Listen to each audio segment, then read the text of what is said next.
네, 12월 14일 목요일 지금은 족바가 시대 시작합니다. 안녕하세요. 반갑습니다.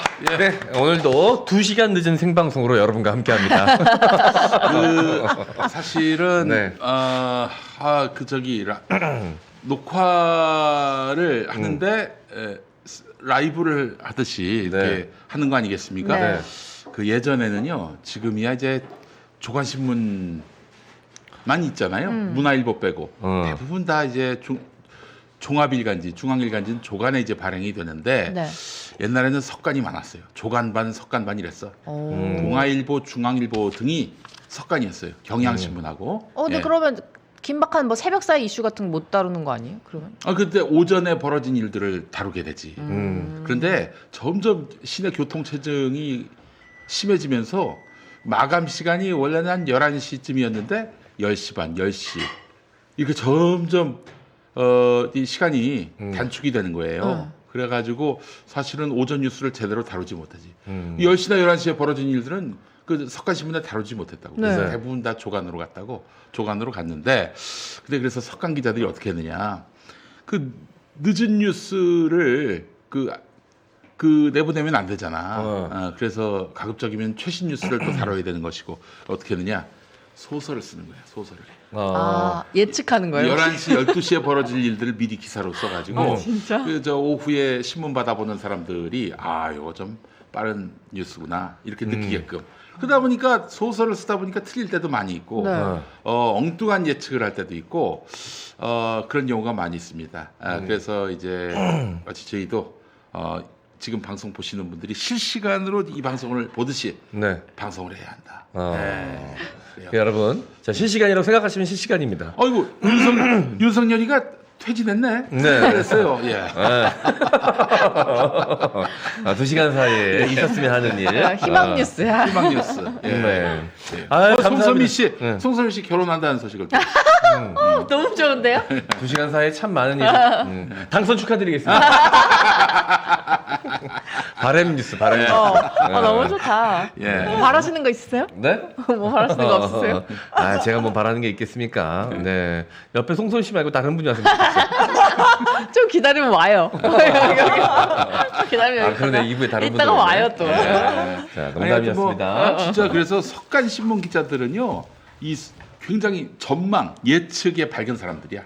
석간 기자 한 10년 하면은 어느새 도사가 된다. 뭐 이런 얘기가 있을 정도로. 예, 지금은 석간 신문이 다 사라져가지고 네. 요즘은 도사가 되지 않고 사장이 됩니다.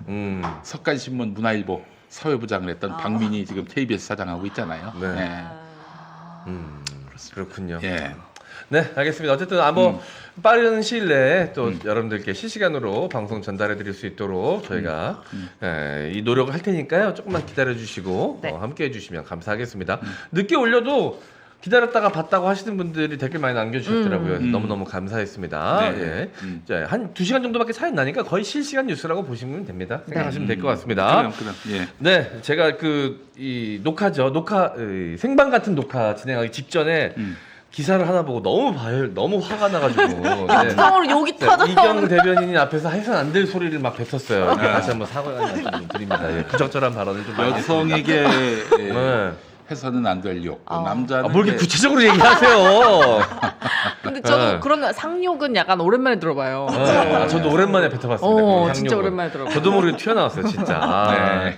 자, 이렇게 숨겨져 있던 저의 거친 야성이 튀어나왔습니다. 예. 한 명한테만, 2명한테만 발현되거든요. 이 정도의 거친 야성은. 네, 남자 한 명, 여자 한 명. 커플이죠 둘이. 둘이 커플이죠. 공교롭게 또 둘이 커플인데. 역 나오는 커플. 그 김건희 여사가 네덜란드 가가지고 네덜란드 동물보호협회 사람들 만나가지고 개 식용 얘기를 또 꺼냈어요. 그 대통령의 약속이다. 뭐 자기가 대통령이야. 대통령의 약속이라면서 반드시 이행할 거라고. 그러면 외신들이나 네덜란드 사람들은 한국 사람들은 그냥 주식으로 개를 먹는구나. 그렇지. 이런 생각할 거 아닙니까? 말도 일본 안. 사람들 중에 그렇게 생각하는 사람들 많아요. 그러니까요. 하여간 입만 열면 사고를 치는 이런 천박하기 이를 데 없는 그런 자가 그러니까 누가 300만 원짜리 디올백 줘도 그냥 냉큼냉큼 네. 받아버리고 그러죠. 예. 근데 너무 재밌는 게 우리 그 김건희는 뭐 누구를 욕할 것도 없이 네 엄마나 좀 다스려라. 네 엄마가 얼마나 개국이 많이 한데. 정대택 선생이 전에 얘기를 했는데 네. 개고기를 얼마나 좋아하는지 전에 한번 저 정대택 선생을 초대를 했대요. 송파의 개고기집. 네. 그리고 다음엔 또 하남의 개고기집. 어. 이렇게 저기 초대를 했다는 거야. 네. 근데 보니까 대단하다. 송파 하남 서울 양평간 고속도로 노선이야. 음. 개고기 그러네. 로드라고 난 또 그렇게 부르죠. 개고기로. 물론 자기 뭐 그거에 따라 호불호에 따라서 드시는 분도 있을 수는 있잖아요. 근데 굳이 그렇게 얘기하니까 다 먹는 것 같고 오히려 그걸 건드는 바람에 그 개식용업자 하시는 분들이 뭐 200마리 용산에 풀겠다 뭐 그런 얘기 했잖아요. 왜 건드냐고요? 안 해도 될 말을. 아니 그 나라의 고유의 식문화는 사실 다른 데서 뭐라고 할 수 없는 거예요. 그게 뭐 이렇게 진짜 뭐 인육을 먹는다던가 이런 게 아니면 진짜 그런 그 정도로 극단적인 처사가 아니면 네. 사실 그 나라 고유의 식문화라는 게 존재하는 거고 사실 우리나라에서도 이 개식용 문화는 사라져가고 있는 문화고 놔두면 알아서 소멸할 문화인데 그걸 자꾸 건드려가지고 말이죠. 네. 김건희 긁어 씨는 부스럼을 만드니까. 본인이 통일 문제도 나선다고 하고 아, 이것저것 다 제발 안 나선다고 나섰으면. 하잖아요. 나선다고 하는데 지금 국민의힘 측에서 이제 분위기가 전반적으로 이렇게 좀 물어보잖아요. 국민의 집 패널들한테 많이 물어보면은 윤석열 정권 자체를 비판하진 않아요. 그런데 김건희 씨는 빨리 정리를 해야 된다라는 기조래요. 그렇지. 이번 총선 전에. 네. 왜냐면 조중동도 본인 그렇게 국민의힘이 완전히 망한다. 네. 그래서 조중동도 그렇게 움직이고 네. 있고. 그렇지. 네. 그래서 지금은 김건희 씨는 어떻게든지 정리를 하고 있다라는 겁니다. 네. 근데 빨리 정리해야 되죠. 네. 그리고 정리되는 모습을 우리는 분명히 똑똑히 지켜볼 날이 있을 겁니다. 어쨌든 그 이제 특검법이 이제 곧 그 28일. 본회의에 상정이 되는데 그때 이제 국민들은 지금 김건희를 하루라도 빨리 정리를 해야 된다. 이거는 뭐 TK도 마찬가지 아니에요. 네. 근데 이제 그때는 도이치모터스 하나만 있는데요. 그거 말고도 수트라게 많기 때문에 양평 고속도로도 마찬가지인 거고요. 그저 명품백도 그렇고. 네. 근데 요거를 만약에 국민의힘이 뭐 부결을 시킨다든지 부결을 시킬 수는 없겠지 의석수가. 네. 근데 이제 부결을 한다는 건 대통령 뭐냐면은 거부권. 대통령한테 갔는데 그래서 가결이 돼가지고 요거를 이제 제2요구권을 발동해가지고 다시 표결하게 할 때 국민의힘 의원들이 만약에 그냥 부결시켜 버린다. 그러면은 이거는 명백하게 그 김건희의 그 이런 허물을 네. 국민의힘이 다 뒷감당해야 되는 거예요. 네. 그러면 선거 때 어떻게 되겠어? 그러니까 뭐 저는 거부권 행사할 거라고 보는데 국민의힘에서 제2요구권이 발동돼 가지고 재표결을 할 때는 그래도 20표 이상은 반란표가 나오지 않겠나 하는 예측을 좀 해봅니다. 대충 한 15표 이상만 반란표가 나와도 안 되거든요. 국민의힘 입장에서는. 근데 이제 공천이 문제죠, 이제. 뭐 공천 타이밍을 계속 뒤로 늦추는 게 결국은 그때까지 공천 문제로 잡아두겠다라는 거 아닙니까? 그렇지. 네. 아니 그것도 그렇지만은 오늘 또 보도를 보니까 그 김건희가 뭐 네덜란드 가서 뭐 영어를 했다는. 근데 보니까 딥페이크 영상인 것 같아. 네. 그래서 그거를 AP 뉴스가 이거는 저기 AI가 네. 만든 거라고 김건희가 한 게 아니라 AI가 한 거라고 네. 팩트 체크를 해준 모양이죠. 예. 근데 그 우리 놓친 네 분들은 또 이렇게 또 김건희가 영어로 우리 영부인 또 속아요 그거에. 뭐 유창하게 영어한다 뭐 이러면서 막 그렇게 돌리나 봐 카카오톡에다가. 근데 하여튼 저거 보면서 야 김건희에 대한 이미지를 개선하기 위해 저들이 네. 얼마나 지금 몸부림을 치고 있는가. 이거는 언론사가 이 찍들이 저딴 걸 만들어서 이렇게 글을 쓰셨네요. 네. 저 이런 글이 올라와 있어요. 근데 그 저는 이거 보면서 뭐 김건희를 어떻게든 홍보하려고 하는 저의보다는 네. 와 선거 때 딥페이크 갖고 장난치면은 그 대책 없겠다. 네. 예컨대 이제 어떤 그 후보자가 후보자 뭐 얼굴을 예를 들면은 음란 비디오하고 이렇게 섞어가지고 간다 그럴 네. 경우에는 네. 와 이거 어떻게 해요? 그러니까 뭐 부적절한 영상을 만들어서 심각한 이미지에 타격이 있게끔 딥페이크나 AI로 만들어서 그렇지. 뿌려버리면 이걸 수습하기도 전에 선거가 치러질 수 있죠. 그러니까 하루 이틀 전에 이거를 터뜨린단 말이야. 한 열흘이나 20일 남겨놓고 그럼 검증이 되잖아 이게 가짜인지 진짜인지. 근데 하루 이틀 사이에 뭐 해명할 수도 없는 그런 상황까지 온다. 그러면은 이건 진짜 뭐 아주 심각한 타격을 입을 수밖에 없는 것인데 네. 이건 그러니까 혹시라도 그런 식으로 이제 가짜 뉴스를 디페이크를 네. 이용해서 만약 선거 전에 공작질을 했다 그러면 음. 이후에도 밝혀지면 선거 무효되고 네. 강력한 그 형사처벌할 수 맞아. 있는 법안을 좀 만들어야 될 것 같아요. 경고를 해야 될 것 같은데. 아니면 선거 이후에는 이게 한번 당선이 돼버리면 낙장 불입이라 그런 비위 사실이나 가짜 뉴스 유포가 사실이 밝혀져도 이 되돌릴 수가 없잖아요. 그리고 정청래 의원님 때도 봤잖아요. 영상. 그것도 그렇지만 예전 군산의 어떤 그 정치인 같은 경우에는 네. 그 전혀 사실이 아닌데 네. 이마트 앞에서 어떤 여성이 아무개 후보가 나를 성폭행했다 이런 식으로 아, 1인 시위를 말 그런 한 거 안 거야. 했으면 좋겠다. 그 이건 해명을 했지 이건 전혀 네. 사실이 아니라고. 근데 아줌마들 사이에 그냥 소문이 쫙 퍼지면서 그러니까. 이렇게 됐어요. 와. 떨어졌어. 예. 어쨌든 정치인 이미지가 정말 중요한데 그럼. 네. 이미지가 나락으로 바로 순식간에 가버리잖아요. 이경 대변인께서는 뭐 이상민이가 저 탈당하고 그래서 여러모로 좀 호재가 있긴 하지만은 마지막까지 안심하시면 안 될 것 같아. 맞아. 저 열심히 열심히 하고 있어요. 네. 안심하지는 않죠. 그러니까 한 분이라도 저의 진심이 잘 전달되려고 노력은 하는데 그렇지. 예. 다만 이제 우리가 그 당원 명분은 반하지는 않아요. 그런데 이제 새로 출마하는 사람들이 그러면 당에서 이런 후보가 있다라는 것을 권리당원들한테 문자라도 한번 해주셨으면 좋겠다. 문자 내용은 저희가 정리를 하고 당에서 그렇지, 하는 그렇지. 걸로. 만약에 비용이 든다면 추가 비용도 저희가 하겠다. 네. 이런 요구는 좀 하고 있는데 음. 이게 공식적으로 후보자들이 다 같이 모여서 목소리를 한번 내야 되는 음. 것인가 지금 그 고민점에 있습니다. 근데 어떤 그런 공정 경선에 의한 그 후보자 선정에 대해서 이재명 대표가 의지가 있지 않습니까? 의지가 있는 걸로 알고 있어요. 네, 뭐 강하시죠. 이런 목소리를 크게 내시면은 아마 반영되지 않을까 싶고 그러니까 이 수박들이 지금 난리가 난 거 아니에요. 그 이재명 대표 체제에서는 자기들의 어떤 그런 공천이 보장되지 않으니까 그래서 이낙연 신당 나오는 거 아닙니까?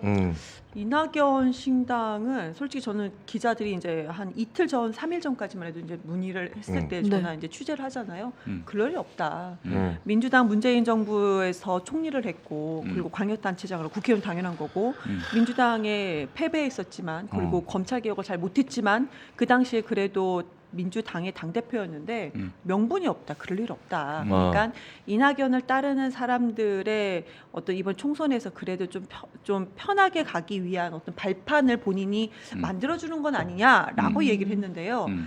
저도 그게 바람이었던 것 같아요. 그러니까 이낙연 전 대표 같은 경우 본인이 희생하면서 본인을 그래도 지지하는 몇몇 안 되는 의원들을 이렇게 도와줄 사람이라는 생각은 안 하거든요. 네. 근데 아니나 다를까 이번에 뭐 신당 창당을 하겠다 그러면서 뭐 제1당이 되겠다 이렇게 얘기를 또 하고 있어요. 아, 낙연이 형이 네, 명분이 없습니다. 명분이 아예 없어요. 낙연이 형 네, 그 가능하겠어 그게? 낙연이 형 아예 실력으로? 명분이 없죠. 낙연이 형 실력으로 그게 가능하겠냐고. 실력도 실력인데 이분은 책임지지 않나요. 그러니까 본인이 지금 당 대표였을 때 민주당 검찰 개혁 하라고 할 때 뭐 했냐, 연령고 하라고 할 때 뭐 했어, 아무것도 안 했잖아. 그때 당 대표가 이낙연 대표였어요. 그때 당시에. 그러니까 문재인 대통령에 대해서 공격을 많은 분들이 그래도 하잖아요. 근데 네. 아니에요. 당 대표가 해야 되는 거였어요. 근데 이낙연 전 대표가 아무것도 하지 않았고 이번에도 기억나요. 아무것도 안 저 그때 했어요. 코로나 때 아무것도 안 했어요. 다들 난리인데 자가격리 들어가셨던 것 같은데?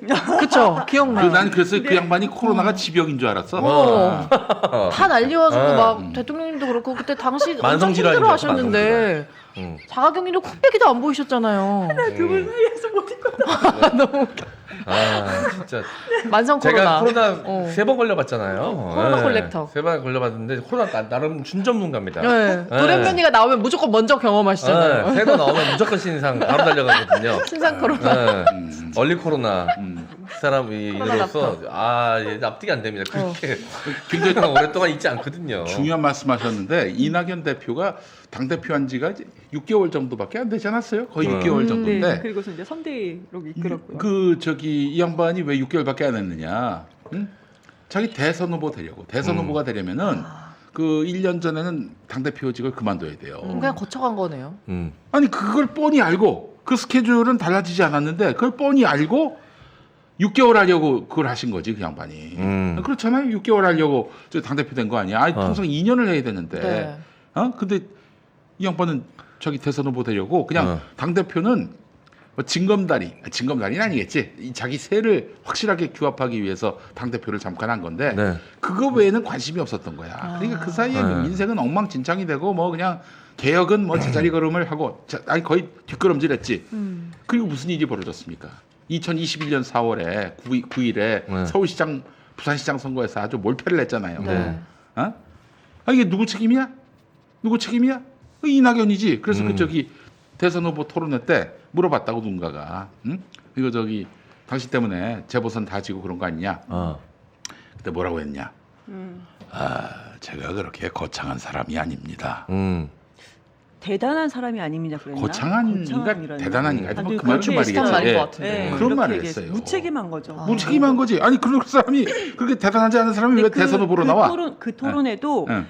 우리가 경선 가지고 좀 길었잖아요. 음. 그래서 민주 당원들이 질문을 직접 만들고 포스트잇을 떼서 질문했었나 아무튼 그랬던 네. 거예요. 네. 그러니까 그 민주당 내부 이제 당원들이 만들었던 토론회였습니다. 근데 거기서 제가 그렇게 뭐 대단한 사람이 아닙니다. 거창한 사람이 아닙니다. 그랬나 아무튼 그 둘 중에 하나였는데 그때 생각했죠. 그렇게 대단하고 거창한 사람이 아니면 왜 나옵니까? 맞아. 왜 민주당의 리더로서 그리고 민주당의 대선 주자로서 본인이 대단하지도 않은데 왜 나오는지 모르겠어요. 이번에도 그러니까 창당을 하겠다는 명분으로 내세웠던 얘기가 뭐였냐면은 귀국 후 내가 5개월 이상 기다렸지만 당의 바람직한 변화를 감지할 수 없었다였습니다. 이거는 즉 뭐냐면 지금 우리 민주당과 국민의힘을 지지했던 이직분들 전부 다 윤석열 대통령에 대해서 상당히 실망을 하고 비판을 하고 있잖아요. 이분은 귀국 후 5개월 동안 하나도 하지 않았다는 거예요. 비판도 하지 않았다는 겁니다. 윤석열 정권에 대해서 비판을 하고 만약에 당원들과 함께 그 이제 우리 집회 현장에 나가서 마이크를 한번 잡는다든지 아니면 본인이 아주 고귀하게 그 본인 자리에서라도 방송에 나가서 그럼 그 비판을 한다든지 해야 되는데 네. 그런 것도 전혀 하지 않았어요. 아무것도 하지 않았던 사람이 이제는 민주당이 변화가 없기 때문에 본인이 창당을 하겠다라고 하는 건데요. 그게 뭐 하는 겁니까? 명분이 전혀 없죠. 네, 아니, 누구도 납득할 본인이- 수 없는 명분입니다. 본인이 그동안 세상을 바꾸기 위해 뭐 일이라도 노력한 게 있어요? 뭘 했어 그동안? 아무것도 한 게 없으면서 왜 개혁의 기치를 들어? 아니 좀 어울리는 사람이 개혁의 기치를 들어야지 안 그렇습니까? 네. 네, 그 사람의 됨됨이, 음. 특히나 정치인이라면 그 사람이 갖고 있는 그릇의 크기가 얼마인지가 굉장히 중요합니다. 그 사람의 깜냥이 얼마인지가. 근데 그런 게 드러나는 사건들이 꽤 많았어요. 사실 지금 이재명 대표가 아직까지도 이 마타도에 힘들어하는 대장동 관련된 의혹들도 다 이 당내 경선에서 이낙연 캠프에서 나온 이야기였었어요. 낙엽이 형이 했어. 낙엽이 네. 형이. 그래서 지금까지도 이재명 대표의 계속해서 발목을 잡고 말도 안 되는 마타도로 힘들게 하고 있지 않습니까? 네. 그것도 이낙연 캠프로 시작이 됐고요. 당내 경선이 끝났어. 그럼 깨끗하게 굴복하고 당내 대통령 후보가 정해졌으면 함께 해야 되잖아요. 근데 그때도 코로나 걸렸다 뭐 했다 이러면서 계속 바깥으로 핑계만 돌다가 겨우 지원 유세 나와가지고 이재명 후보를 지지해달란 말 안 했다. 그때 뭐 민주당을 승리로 이끌어 주십시오. 맞아, 이런 맞아, 식으로만 맞아. 얘기하고 이재명 대표를 뽑아달라는 얘기를 안 했어. 꼭 애둘러 얘기해. 얘기하기 싫은 거지. 그리고 그때 당시 정말 계속 처음부터 당내 경선부터 함께 했었던 이재명 캠프 내 사람들이 너무 힘들었던 게 이낙연 캠프 사람들을 받았단 말이야. 야, 당시 이재명 후보가 탕평책을 하기 위해서 이낙연 캠프 쪽 사람들을 받았는데 와가지고 마타도가 아니라 이 사보타지 엄청 했어요. 태업 엄청 했다고. 박광훈 그 수원정 정책실장이었나? 공보단장. 공보단장이었나? 공보단장인데 아무 일도 안 해. 아니 근데 아무 일도 안 해. 박강원뿐만 아니라 그 밑에 휘하했던 모든 사람들이 와가지고 사보타지 엄청 해가지고 일을 안 해서 미치는 줄 알아. 일이 진행이 안 됐었단 말이에요.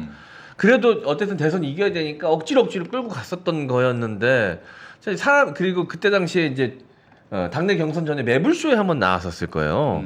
그때 이제 사전 녹화로 진행이 됐는데 그때 최악의 녹화로 기억난다. 다들 네. 왜요? 아직까지도 아는 사람들 사이에서는 다 소문났거든요. 잠시 후에 올 오전 쇼에 또 낙엽이 형 옆에 오윤환 그 기자. 오윤재 씨가 앉아 있었는데 그때 당시 이야기 좀 들어봐야겠어. 그때 뭐 질문을 했는데 갑자기 보좌진이 그 스튜디오로 난입해가지고 이거 안 된다고 엄마? 해가지고 녹화가 끊겼어요.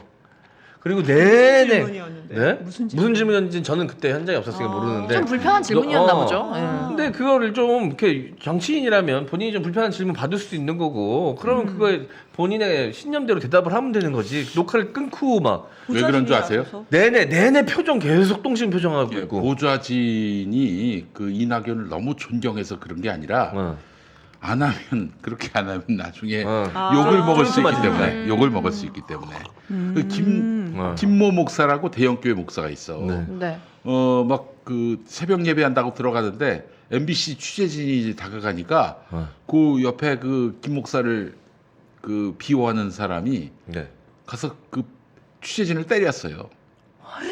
때렸어. 그 영상으로 남아 있어. 어. 근데 왜 그런 짓을 하느냐? 목사의 측근이 네. 어? 기독교인답지 않게 안 그러면 목사한테 욕 먹거든. 그 나중에 아무도 없을 때 가서 욕 먹겠죠. 어. 예, 그렇지. 아니, 야 이 새끼야, 내가 그럼 세간의 욕을 먹는 건 중요하지 않는 거야. 어. 내 주군한테 이쁨 받는 게 중요한 거지. 어떤 스타일인지 아니까. 네. 뭐 어쨌든 최악의 녹화로 지금까지도 기억되고 있는데 그게 그 사람의 밑 바닥을 보여주는 겁니다. 그럼. 네. 그 사람의 깜냥이 그릇이 그 정도 되는 거예요. 낙엽이 형은 뭐 아직까지도 우리 저 유튜버들 일을 갈고 있는 걸로 알고 있어요. 뭐 블랙리스트도 만들었잖아. 네. 네. 아주 뭐 일을 박박 갈고 있는 걸로 알고 있어요. 그때 만들었던 블랙리스트에 제가 올라가가지고 기사 나고 진짜 죽는 줄 알았습니다. 그때 당시 제가 경기도 정책 홍보 방송에 출연하고 있었어요. 있었는데 그 방송을 이재명 모니터링하구나. 이재명 비호 방송이라고 이제 했던 문서가 이제 퍼져가지고 아. 그 기사 나고 그래가지고 엄청 말도 안 되는 얘기였거든요. 그냥 경기도 정책을 그냥 홍보하는 방송인데 이재명 대표 이야기는 출연도 못해. 이재명 대표는 당시 이재명 지사는 선거법 때문에 아 진짜. 이름도 함부로 얘기하면 안 돼요. 그 실제로 그 TBS에 박원순 서울시장, 뭐 오세훈도 마찬가지지만은 1년에 출연할 수 있는 게 뭐 TV 라디오 통틀어 딱 2번이야. 아니, 그 근데 이상 출연하면 안 돼. 그게 법으로 왜요? 그렇대. 선거법에 그렇게 돼 있어요. 뭐 사적으로 이제 홍보용으로 사용하면 안 된다. 그러니까 경기도 지사지만 경기도 정책 홍보 방송에 그 함부로 출연하면 안 돼요. 그렇지. 횟수 제한도 있고 특이하네. 해서는 안 되는 말들도 있고 어쨌든 선거법이 굉장히 까다롭습니다. 근데 어떻게 당내에서는 낙연이 형이 진짜 그 저기 신당 만들 걸로 보세요? 본인께서 직접 언론에 신당 창당을 한다고 했고 제1야당까지 자신 있다고 얘기를 하셨습니다. 그러니까 한 2, 3일 전만 해도 설마 하겠는가 그랬는데 지금은 본인 이낙연 전 대표가 본인 입으로 말씀을 하셨기 때문에 하려는가 보다라고 아주 큰 실망을 아니, 했죠. 그 최측근들은 다 반대했다고 하던데 그 저기 뭐 이병훈 의원은 대표적인 네. 친낙계잖아요. 네. 광주시였고 네, 그 양반은 아예 나서서 나는 신당 합류하거나 그럴 일 없다. 이낙연 대표가 그럴 일이 없다. 광주시 의회에서도 이렇게 기자회견을 그런 한 말씀을 바가 했어요. 있었고요. 예. 그러니까 이낙연 대표가 신당 창당을 한다고 했는데 그러면은 명분이 무엇인가? 명분에서도 되게 없죠. 명분이 현재 어떤 시대 정신을 담고 있는가 전혀 얘기하지 않고 있습니다. 그리고 우리가 유추해 볼 만한 것도 현재는 없습니다. 그러니까 무엇을 또 지향하려고 하는 것인가가 전혀 없습니다. 네. 전혀 없어요. 뭐 지금 말동무가 돼준다 그러잖아요. 네. 무슨 소리를 하는 건지 모르겠어요. 아니, 그분은 쌍방향 소통이 지금까지 보여준 적이 없어요. 네. 무슨 말동무인지 모르겠습니다. 이낙연 전 대표는 이제 빨간펜 선생님으로 이제 유명하신 분인데 무슨 말동무인지 전혀 모르겠고요. 그래서 민주당 내에서 이제 사쿠라라는 말까지 나왔죠. 근데 이것이 표준어입니다. 이게 정말 그 비속어가 아니에요. 표준어예요. 이게 지금 다른 속셈을 가지고 여당과 야합하는 야당 정치인을 속되게 이르는 말을 사쿠라라고 하는 변절한 표준어입니다. 정치인이죠. 네. 유의어로는 사기꾼, 야바이꾼. 이거 저는 사전에 그렇게 등재돼 있습니다. 국어 사전에 나와 있는 대로 말씀을 드렸던 거고요. 그냥 사쿠라라고 누군가가 김민석 의원이 이제 정의를 내렸죠. 딱. 네. 그런데 거기에 대해서 반박하는 의원들이 거의 대부분 없습니다. 네, 오히려 이제 다른 보수층 패널들이 너무 좀 심한 거 아니냐라고 얘기는 하지만 이거는 명확한 표준어다라는 말씀. 그러니까 외래어. 근데 이제 그렇죠? 김민석 의원 사쿠라 얘기하니까 너무 유치하게 김민세라 그러면서 아니, 너무 유치하게 받아치더라고요. 그것도 김민세가 아니에요. 이거는 민주당의 역사를 전혀 모르는 사람들이 그거를 하는 건데 김대중 대통령이 이제 비서실장이었을 때 그때 이제 좀 이번에 우리 민영배 의원이 탈당해서 민주당에서 이제 의원 중에서 이제 희생을 한 것처럼 네. 그때 김민석 의원도 그때 그런 분위기였어요. 근데 아는 사람 다 알아요. 근데 이거를 갖다가 이렇게 그런 식으로 비판하는 것은 참 너무 저열하고요. 아니, 수준 이하입니다. 그 뭐 김민석 의원이 그 비판받을 일을 한 적은 있었죠. 그러나 아니, 중요한 근데 건 비판받은 일인데 예. 그 세에 대한 거는 예. 세는 그게 앞뒤가 맞지 않다는 말씀 어쨌든 드리는 겁니다. 뭐 근데 그걸 공격 논리로 삼기에는 너무 오래 전의 일이고 얼마나 진정성 있는 정치를 하고 있습니까 지금? 20년 전이죠. 예. 20년. 아니 지금이 중요한 거 아니에요? 네. 그런 식으로 따지면은 2004년, 2004년에 그 노무현 대통령 탄핵에 그 동참하셨던 우리 낙연이 형은 뭐야 그럼 도대체? 세상이 다 알아 낙연이 형 그때 저 탄핵 가결 아니 그 탄핵 찬성 표 던진 걸 세상이 다 알아요. 예. 아니 그 이준석을 제가 뭐 좋아하진 않지만 그래도 이준석은 본인이 뭐 튀는 행동하고 뭐 그 이준석의 세력이 없다라고 비판은 있지만 그래 명백하잖아요. 지금 우선은 내놓은 것이 네. 윤석열과 살아있는 권력인 윤석열을 비판하겠다 자기는 뭐 이런 거 아니겠습니까? 명분이 확실하죠. 당내에서 네. 계속 핍박받았고 당대표에서도 억지로 끌려 내려와서 당에서 계속 징계받았고 그렇죠. 그런 식으로 이제 나름의 서사가 있죠. 그거에 대해서 동의하냐 안 하냐는 이제 지지자 이 국민들의 선택의 몫이고 본인 나름대로의 서사와 명분이 분명히 있죠. 확실하게. 그런데 이낙연 전 대표 같은 경우는 그 민주당의 국회의원, 민주당의 지도부에서 나가라, 탈당하라 비판한 적이 단 한 번도 있습니까? 없어요. 없어. 네. 이분은 당원들한테 네. 분노한 당원들한테 좀 비판을 받은 적이 있습니다. 그런데요, 국회의원입니다. 국회의원이 그러니까 이게 국민들의 표를 받아야 되는 사람이 당원과 국민들과 싸워서 내가 창당을 하겠다라는 명분이에요, 지금은. 이게 명분입니까? 그러면은 당원들과 국민들의 표를 받는 그런 자리에 있어서는 안 되는 거죠. 근데 본인이 그 자리에 가겠다고 하는 건데, 근데 저는 그렇습니다. 이분이 정말로 창당한다고 했는데 혼자 나를 지지하는 사람이 없어요. 국회의원 내에서. 근데 내가 혼자 나가서 내가 이렇게 명분을 내세워서 창당을 할 테니 나를 따라라. 할 만한 사람인가? 지금까지 제가 모르겠습니다. 제가 모를 수는 있는데 지금까지 그래도 제가 옆에서 지켜본 결과 이분은 본인을 희생하면서 나가서 희생정신으로 내가 뭔가 선두에 서서 뭔가 이뤄보겠다. 그러니까 나의 이 모습을 보고 당신들이 마음이 움직이면 나를 따라라. 할 분이 전혀 아닙니다. 네, 그래서 지금 창당까지는 질러놨는데 진짜 혼자 나가서 홀로 나가서 진짜 창당을 할 수 있는 분이신지 거기에는 저는 못한다라고 지금 생각이 됩니다. 그 광주일보가 누가 소유하는 언론인지 모르겠지만은 오늘 광주일보 일면이 네. 이낙연에 대한 광주 호남 주민들의 분노가 하늘을 찌른다 이런 식으로 그 제목을 달았어요.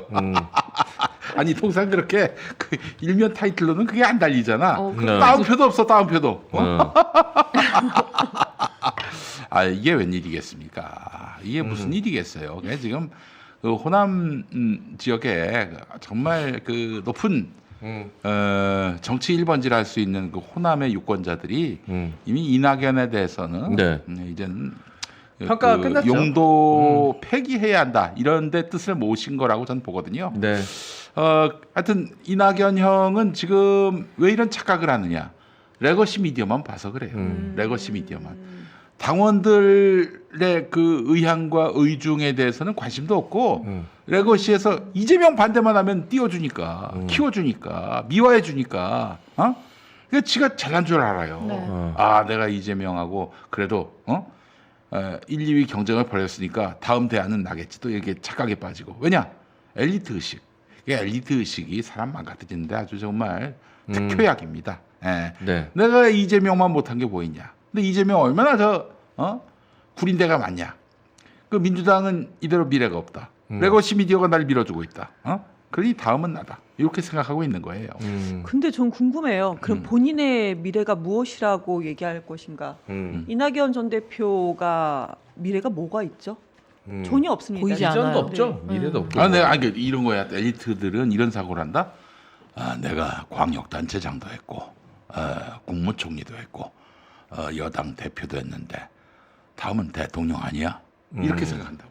근데 지금 그러니까 그게요. 국민들 입장에서는 또 뭐라고 하냐? 당신이 민주당에서 국무총리도 했고 대표도 했고 그 광역 단체장도 했고 했는데 그럼 당신이 지금까지 한 게 무엇이냐라고 묻는 거예요. 그러니까 시대 흐름이 그렇게 가는 것을 전혀 읽지를 못합니다. 네. 국민들의 민심도 읽지 못하고 시대 흐름도 읽지 못하는 사람이 어떻게 지도자가 되겠다고 생각을 하는지 곰곰이 좀 생각을 하셔야 될 것 같습니다. 한 게 뭐냐고 물어봤잖아요. 네. 한 게 뭐냐고 한 번만 물어봐 주세요. 한 게 뭐예요? 내가 광역단체장도 했고 국무총리도 했고 직함 말고요. 여당 직함 말고. 어? 직함 말고 하신 일이 뭐가 있어요? 내가 광역단체장도 했고 국무총리도 했고 근데 진짜 그럴 것 같아. 진짜 그렇게 생각할 것 같아. 그럴 것 같아. 아, 그 외에 내가- 하나 더 있지 한 거. 막걸리 소비 정도 했지. 네. 이것도 있군. 서울대 법대도 나왔고 네, 알겠습니다. 이거예요. 이거. 네, 어쨌든 뭐 지금 자기 어쨌든 새가 없는 새를 잇는 것처럼 부풀려서 과시하면서 결국은 공천 전에 자기 목 인정해 달라고 지금 땡깡 쓰는 겁니다. 절대 받아주면 안 됩니다. 절대. 12월 말까지 뭐 윤영찬이니 뭐 김종민이니 친낙계 당 안에서 하다가 뭐 하여튼 최대한 당을 한번 바꿔보도록 노력하겠다 이렇게 얘기한 게 뭐예요? 12월까지. 1월에는 뭐 내가 나갈 수도 있다 이거 아니에요? 지금 1월 이후에 내가 신당 창당할 수 있다 이게 이낙연 논리 아니에요? 네. 왜 1월이겠습니까? 그 전에 날 붙잡아다오 이거지 뭐. 네. 그러니까 우는 애 전 물려주겠지라고 생각하는 거예요. 그래요. 네. 네. 착각하고 있습니다. 착각하고 있어요. 당신들이 뭘 잘했다고? 아니, 나는 광역단체장 됐고. 진짜 아니 그럴 것 뭐 같아. 이재명 대표가 너른 마음으로 품어서 함께 큰 정치 해야 된다라고 얘기하는 사람들 분명 튀어나올 겁니다. 근데 지금까지 안 했습니까? 여러 번 했어요. 대표는 화합을 계속 얘기하고 네. 있어요. 그 화합을. 발로 걷어찬 게 누굽니까? 그들이에요. 이낙연과 그들이에요. 대선 때부터 시작돼서 그때부터 쭉 온 겁니다. 지금까지 뭐 한 번이라도 그들이 그 화합에 응해서 함께 뭘 해보려고 했습니까? 맨날 내부 총질이나 해댔지. 저는요, 이거는 이제 지난 대선 때 우리가 보면 알잖아요. 대선 때 내부 분열을 일으키거나 아니면 본인의 역할에 충실하지 않았던 의원들이 꽤 있습니다. 이낙연 대표도 저는 그 중에 한 분이라고 생각하고요. 지금 출마하려는 단체장들이 있죠. 그러니까 단체장들 모두 다가 잘못이 아니고 본인이 그동안에 이제 좀 숫자로 우리는 봐야 될 것 같아요. 그동안에 민주당이 패배하지 않았던 지역임에도 불구하고 본인이 단체장으로 있을 때 대선에서 패배한 그분들 그리고 이번에 총선에 출마하려는 분들이 있잖아요. 네. 그분들은 당에서 한번 무조건 전직 단체장 후보들을 이번에 총선 후보에서 다 제외하는 것이 아니고 그거를 좀 봤으면 좋겠어요. 본인이 단체장으로 있을 때 기초나 광역단체장으로 있었을 때 총선의 패배를 심각하게 했던 그런 그 표차가 있잖아요. 그런 분들은 좀 이번에 불출마를 하게 하든지 아니면 페널티를 주든지. 근데 거기에는 이제 이낙연 그 이제 전 대표도 그 대선 패배에 어떤 책임감이 있겠죠. 지금 민주당 이걸 좀 정확하게 했으면 좋겠다라는 생각이 듭니다. 그것도 그렇고 지난 그 지방선거 때 자기 지역구에서 참패를 한 이런 국회의원들 그 반영해야 된다고 저는 봅니다. 이미 그게 바로미터예요. 다음 총선 때 그 당선될지 말지 나는 그걸로 바로 바로미터라고 보는 것이 물론 이제 사실 지방선거 당시에 국민의힘이 선전을 했지만은 또 윤석열 지지도가 바닥을 기고 있지만 그래도 얼마나 못했으면은 맞아. 그렇게 지역구 관리도 능력이잖아요. 그렇지 그 우리 지역구 같은 경우에 정춘숙이라고 다 졌어 다 이긴 게 없어 이긴 게 이런 사람을 어떻게 또 공천을 줍니까? 저는 그런 건 다 아주 정밀하게 반영을 해야 된다고 생각을 하고요. 소명 자료로 자기 돈 들여서 여론조사 해가지고 자기가 좋게 나오면은 그것 좀 봐주는 이런 형식으로 가야 되지 않겠는가? 참 정말 암담합니다. 암담해요. 아니 저쪽은 어떻게든 장제원이 쫓아내고 네. 그런 식으로 해가지고 어떻게든 신상을 내려고 하는데 다 제 검사 측근이겠지만은 어제 방송에서 정춘숙 의원 지역구에 부승찬 그 의원 나온다고 창석가 아주 좋아하더라고요. 네. 아니 부승찬이 이기면 정춘숙이 떨어져 나갈 테니 그렇지, 그걸 그렇지. 좋아하더라고요. 그럼 네. 아니 그것도 그렇고 진짜 이 저쪽은 저렇게 신상을 내려고 그러는데 이쪽은 그냥 계속 구리고 느리고 그리고 저기 뒷걸음질 치는 오래된 이런 분들이 계속 3선, 4선, 5선을 하는 이러면 안 되잖아요. 네. 신상을 내야 합니다. 신상. 네. 신상. 네, 알겠습니다. 자, 이 이야기 또 좀 해봐야 될 것 같습니다. 송영길 전 대표 관련된 수사 이야기도 또 이야기를 좀 해볼까 하는데요. 갑자기 지금 이 타이밍이 좀 공교롭습니다. 네, 어떻게 보셨어요, 대변인님? 구속영장이 청구됐어요. 프랑스에서 이제 8개월이 됐죠. 네. 8개월 내에 이제 송영길 전 대표께서는 지금 검찰의 자진 출석 조사, 나 자진 출석해서 나를 조사해라. 네. 그렇게 여러 번 갔었죠. 네. 근데 아니 아직 아니니까 돌려보내고 검찰 네. 오히려 돌려보내고 그랬습니다. 근데 그 안에 송 대표의 주변을 아예 8개월 동안 탈탈 털었어요. 그렇지. 네. 네. 100여 명에 되는 사람들을 아우, 100여 차례 압수수색을 했어요. 네. 소환 조사도 있었고. 그러니까 지금 전당대회 당시에 이제 그 구급 홍보비서관까지 주거지 집까지 남입해서 막 압수수색을 하고 그랬습니다. 그런데 지금 송영길 대표를 향해서 구속영장 청구 검찰이 한 이유가 뭐냐면 두 가지였어. 증거 인멸 우려가 있고 그리고 도주의 우려가 있다. 아니 8개월 전에 와가지고 나를 빨리 수사하라고 검찰까지 찾아간 분이 도주 우려가 있대요. 프랑스에서 건너왔는데. 네. 응? 8개월도 아무것도 안 하고 네. 증거 인멸 우려가 있다. 근데 증거 인멸 우려가 뭐지라고 생각을 했더니 검찰이 논리는 그겁니다. 지금 핸드폰을 압수수색당해서 없잖아요. 새 핸드폰을 만들 수밖에 없잖아요. 소통을 네, 해야 네. 되니까. 그럼. 이것이 증거 인멸 우려라고 합니다. 웃기죠. 말이 안 돼요. 지금 그러고 있습니다. 뭐가 말이 안 맞아요. 그러면 전 이 순간 때 우리는 그걸 알죠. 그럼 한동훈 장관이 비번 털지 않았던 거, 비번 안 거는 네. 왜 이거를 수사 안 하지? 이거야말로 이거는 증거 인멸 증거인멸이지. 우려 아닌가? 그건 진짜 찐 증거인멸인데요. 이렇게 생각이 드는 거죠. 근데 지금 보면은 지금 지난 전당대회 때 뭐 돈봉두 부스럭거리는 소리다 하면서 막 8개월 동안 제질 시간을 끌었는데 이번에는 그거에 대해서는 정말 뭐 된 게 없어요. 추가로 외곽 조직이 평화와 먹고사는 문제연구소가 있어요. 여기에서 무슨 후원금을 받았다. 수년 동안 그걸 얘기를 하는 이른바 겁니다. 먹사연이라고 불리는 네, 먹고 네. 사는 문제 연구소. 네. 근데 지금 갑자기 뜬금포죠. 뇌물도 아니고요. 그러니까 불법 정치 자금이라고 그들은 얘기를 하는 겁니다. 네. 너무 뜬금포죠. 네. 갑자기 지금 왜 이렇게 나왔는가? 근데 보면은 김건희 씨에 대한 뇌물 혐의 이거 수사가 언급이 되면서 갑자기 이렇게 됐어요. 근데 아까 제가 말씀드린 것처럼 야당에서는 김건희 씨는 좀 털고 가자. 그래야지 우리가 이번 총선에 이긴다라고 그렇지. 얘기를 하잖아요. 근데 지금 보면요. 우리가 특수부, 특수부라는 것이 지금 서울중앙지검 반부패 수사 1, 2, 3부거든요. 여기에 특수부 간부가 16명인데 네. 11명이 완전히 윤석열 사단이에요. 11명이. 근데 자 보세요. 그런데 이 사람들이 그때 어떻게 됐냐 한동훈하고 조국 전 장관 수사하고 같이 호흡을 맞췄던 사람들 이름 댈게요. 송경호, 고형곤, 어미준, 김영철, 강백신, 이정섭, 당성한, 강성기, 김민구, 호승진, 이승학 이런 검사들입니다. 자 그러면 이 사람들이 지금 무슨 수사를 하고 있냐? 조국 전 장관을 그때 이제 대선 주자니 이렇게 언급이 되면서부터 털었어요. 송영길 대표 지금 여기 수사합니다. 네. 이재명 대표 수사하는 거예요. 그러니까 한마디로 특수부 간부 16명, 11명이 있는 그 특수부 사단들이 윤석열 사단들이 지금 전 장관 민주당의 그 대선 후보급으로 거론이 됐던 전 장관 그리고 현 대표 전 대표를 지금 수사하고 있는 겁니다. 네. 그러니까 이게 조금만 따져보면은 이들이 왜 그러는지는 뻔히 알아요. 근데 국민들은 이제 피로감이 있죠. 그만해라.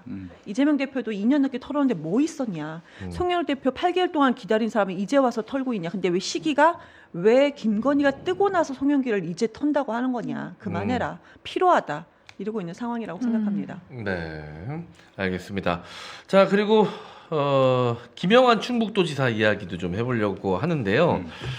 이 서울 북촌에 주택을 하나 소유하고 있었다고 합니다. 이게 60억이 넘는 건물이었는데 이 양반 참 웃긴 게 이 양반이 원래 그 경기도 안산에서 정치를 했던 사람이에요. 그러니까요. 그래서 경기도도 고향으로 가서 지난번에 출마를 했고 네. 이번에 또 고향이라고 충청북도에 내려가서 충북지사가 됐고 네. 서울하고 겹치는 게 없는데 왜 서울에 또 집을 갖고 있나요? 그러니까요. 아니 뭐 부동산 소유해서 네. 그 자산으로 두겠다 뭐 그런 차원이라면 모르겠지만은 네. 근데 서울 북촌 집이 있었는데 이제 매매를 하려고 해서 계약을 진행 중이어서 미리 돈을 좀 받았답니다.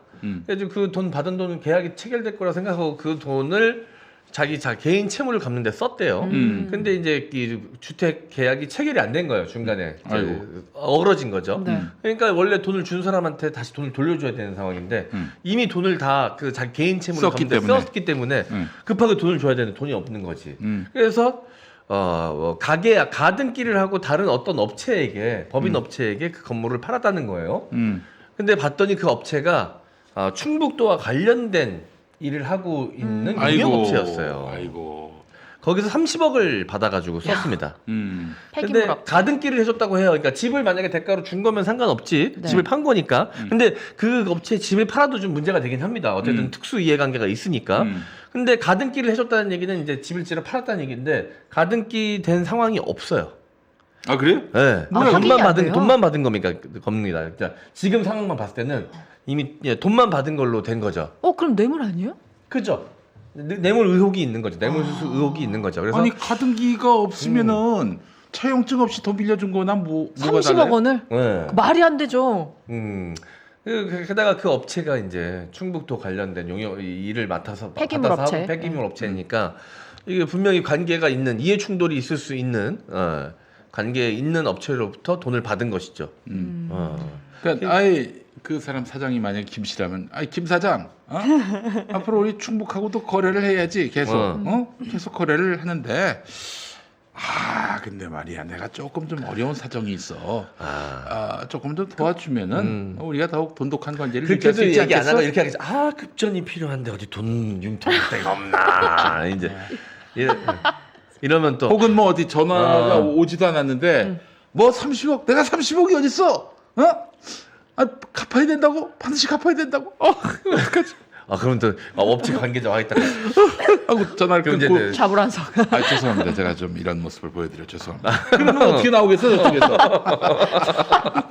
여러분 이건 다 소설입니다. 그러니까 저희의 소설이에요. 상상이고 뇌피셜입니다. 네. 진짜 대단한 것 같아요. 그 이제 3억도 아니고 30억인데 이 업체가 이제 인허가 그 신청 업체예요. 인허가 신청 업체한테 이제 30억의 돈을 받은 거잖아요. 근데 그냥 빌렸다라고 뭐 투명하다라고 뭐 주장을 하려고 하는 것 같은데 문제는 이거예요. 해명을 정확히 하지 않았던 거고. 그러면 지금 국민의힘에서도 즉각 이거에 대해서 조사를 해야 되는 거고 이 정도 됐으면요. 김건희 씨 명품 뇌물도 마찬가지인 거고 이거는 30억을 또 받은 거잖아요. 그것도 인허가 업체한테. 그러면 이거 주가 경찰이든 검찰이든 수사해야 되는 거 아닙니까? 네. 근데 여기는 지금 현 윤석열 정권에서는 아무도 움직이지 않는다. 민주당에서도 40여 건의 고발을 계속해도 전혀 이루어지지 않는다는 겁니다. 지금. 네, 이런 것들이 그래도 우리는 계속 얘기를 해야 되죠. 그러니까 이 내용은 우리 너무나도 잘 말씀을 해주셨겠는데 내용은 말씀은 안 드리는데 이거는 분명히 수사를 해야 된다. 민주당에서도 이번에 한번 우리가 보도자료 내고 이거 얘기했는데 이걸로 넘어가서는 절대 안 될 거라고 생각합니다. 계속하고 충북 도민들이 아마 이 정보가 늦을 수 있을 겁니다. 네. 근데 이거는 충북 언론하고도 우리가 계속 소통을 하면서 분명히 이거를 확대시키고 얘기를 해야 된다고 생각합니다. 아니 주민 소환 직전까지 갔다가 겨우 살아났잖아요. 네. 겨우 가까스로 살아났습니다.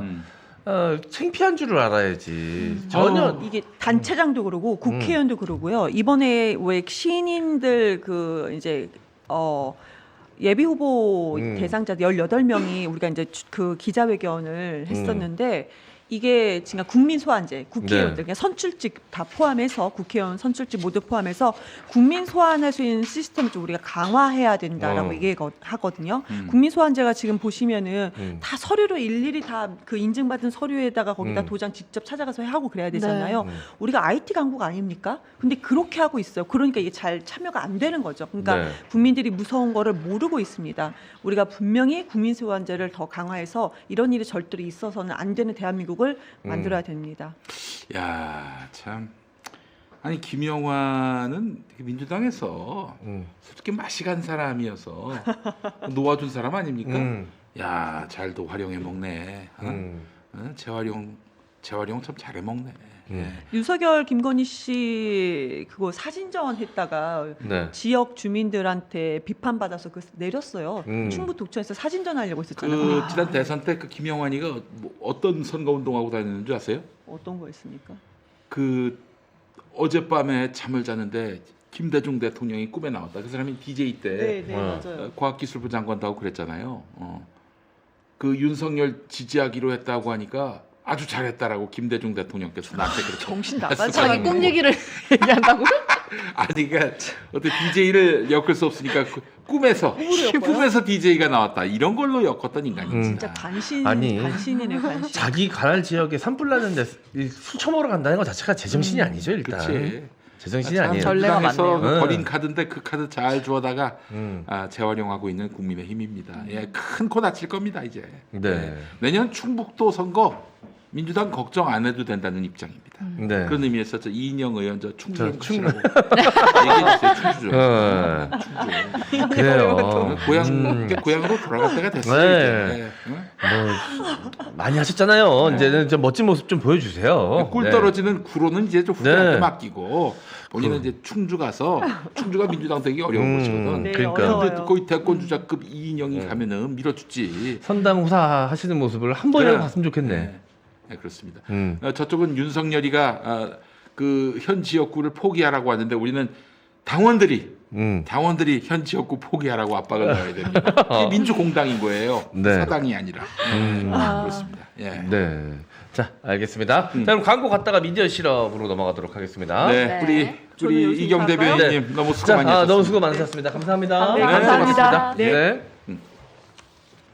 네, 첫 번째 광고 먼저 만나보겠습니다. 첫 번째 광고는요. 숙취는 걱정 말고 숙취 해소제 술편한 소개해드리겠습니다. 술편한 너무 좋아요. 네, 이 서울대 출신 한의사가 연구를 통해서 엄선된 원료를 환으로 만들었습니다. 숙취 해소제 스픽스와 공동 제작한 제품이라서 간편하게 또 섭취하실 수 있고 저희가 좀 소개를 해드리는데요. 섭취 방법이 술자리 전에 한 포를 드시고요. 술자리 후에 또 한 포를 더 드시면 됩니다. 그리고 술자리 전후를 다 놓치셨다면 그냥 바로 한 포 딱 드시면 되는데요. 숙취 해소가 보통 한 포에 3g인데 한 포에 5g씩 들어있기 때문에 다른 오. 숙취 해소제에 비해서 효과가 크고요. 본품 한 개당 5포씩 들어있습니다. 지금 오픈 할인 이벤트 진행 중이고요. 본품 2개 구매 시 2개를 더 증정해드리는 이벤트도 진행 중입니다. 45% 할인된 가격 27,900원에 20포를 드리고 있습니다. 12월 31일까지 이번 달 말까지만 진행을 하니까요. 놓치지 마시고 구매해 주시고요. 더보기 링크 또는 스펙스몰에서 구매가 가능합니다. 이제 숙취는 걱정하지 마시고요. 숙취 해소제 술편한으로 만나보시기 그 바랍니다. 어제 같은 경우는 제가 새벽 4시 반에 일어나서 나온다고 말씀드렸잖아요. 네. 어제 일 마치는 시간이 그 10시 넘어서 그 두목쇼 네. 그 이동형 TV 네. 그 집에 가는 길에 너무너무 피곤해. 이루 말할 수가 없어요. 그죠. 대기를 불러야 되나 할 정도였는데 이게 좋다고 하니까 한번 내가 술 마시진 않았지만은 이 피로에도 굉장히 좋다고 그래서 네. 뭐 하여튼 속는 셈 치고 먹어봤는데 와 집에까지 그냥 깨어나게 가셨어요? 네. 그 숙취 해소가 무슨 말인지 알 것 같더라고요. 술 마시는 사람이 아니기 때문에 몰랐는데 숙취 해소가 무엇인지를 알겠더라고요. 숙취 해소 곧 뭐 피로 회복과 같은 느낌이라고 맞아요. 보시면 그렇죠. 되죠. 컨디션.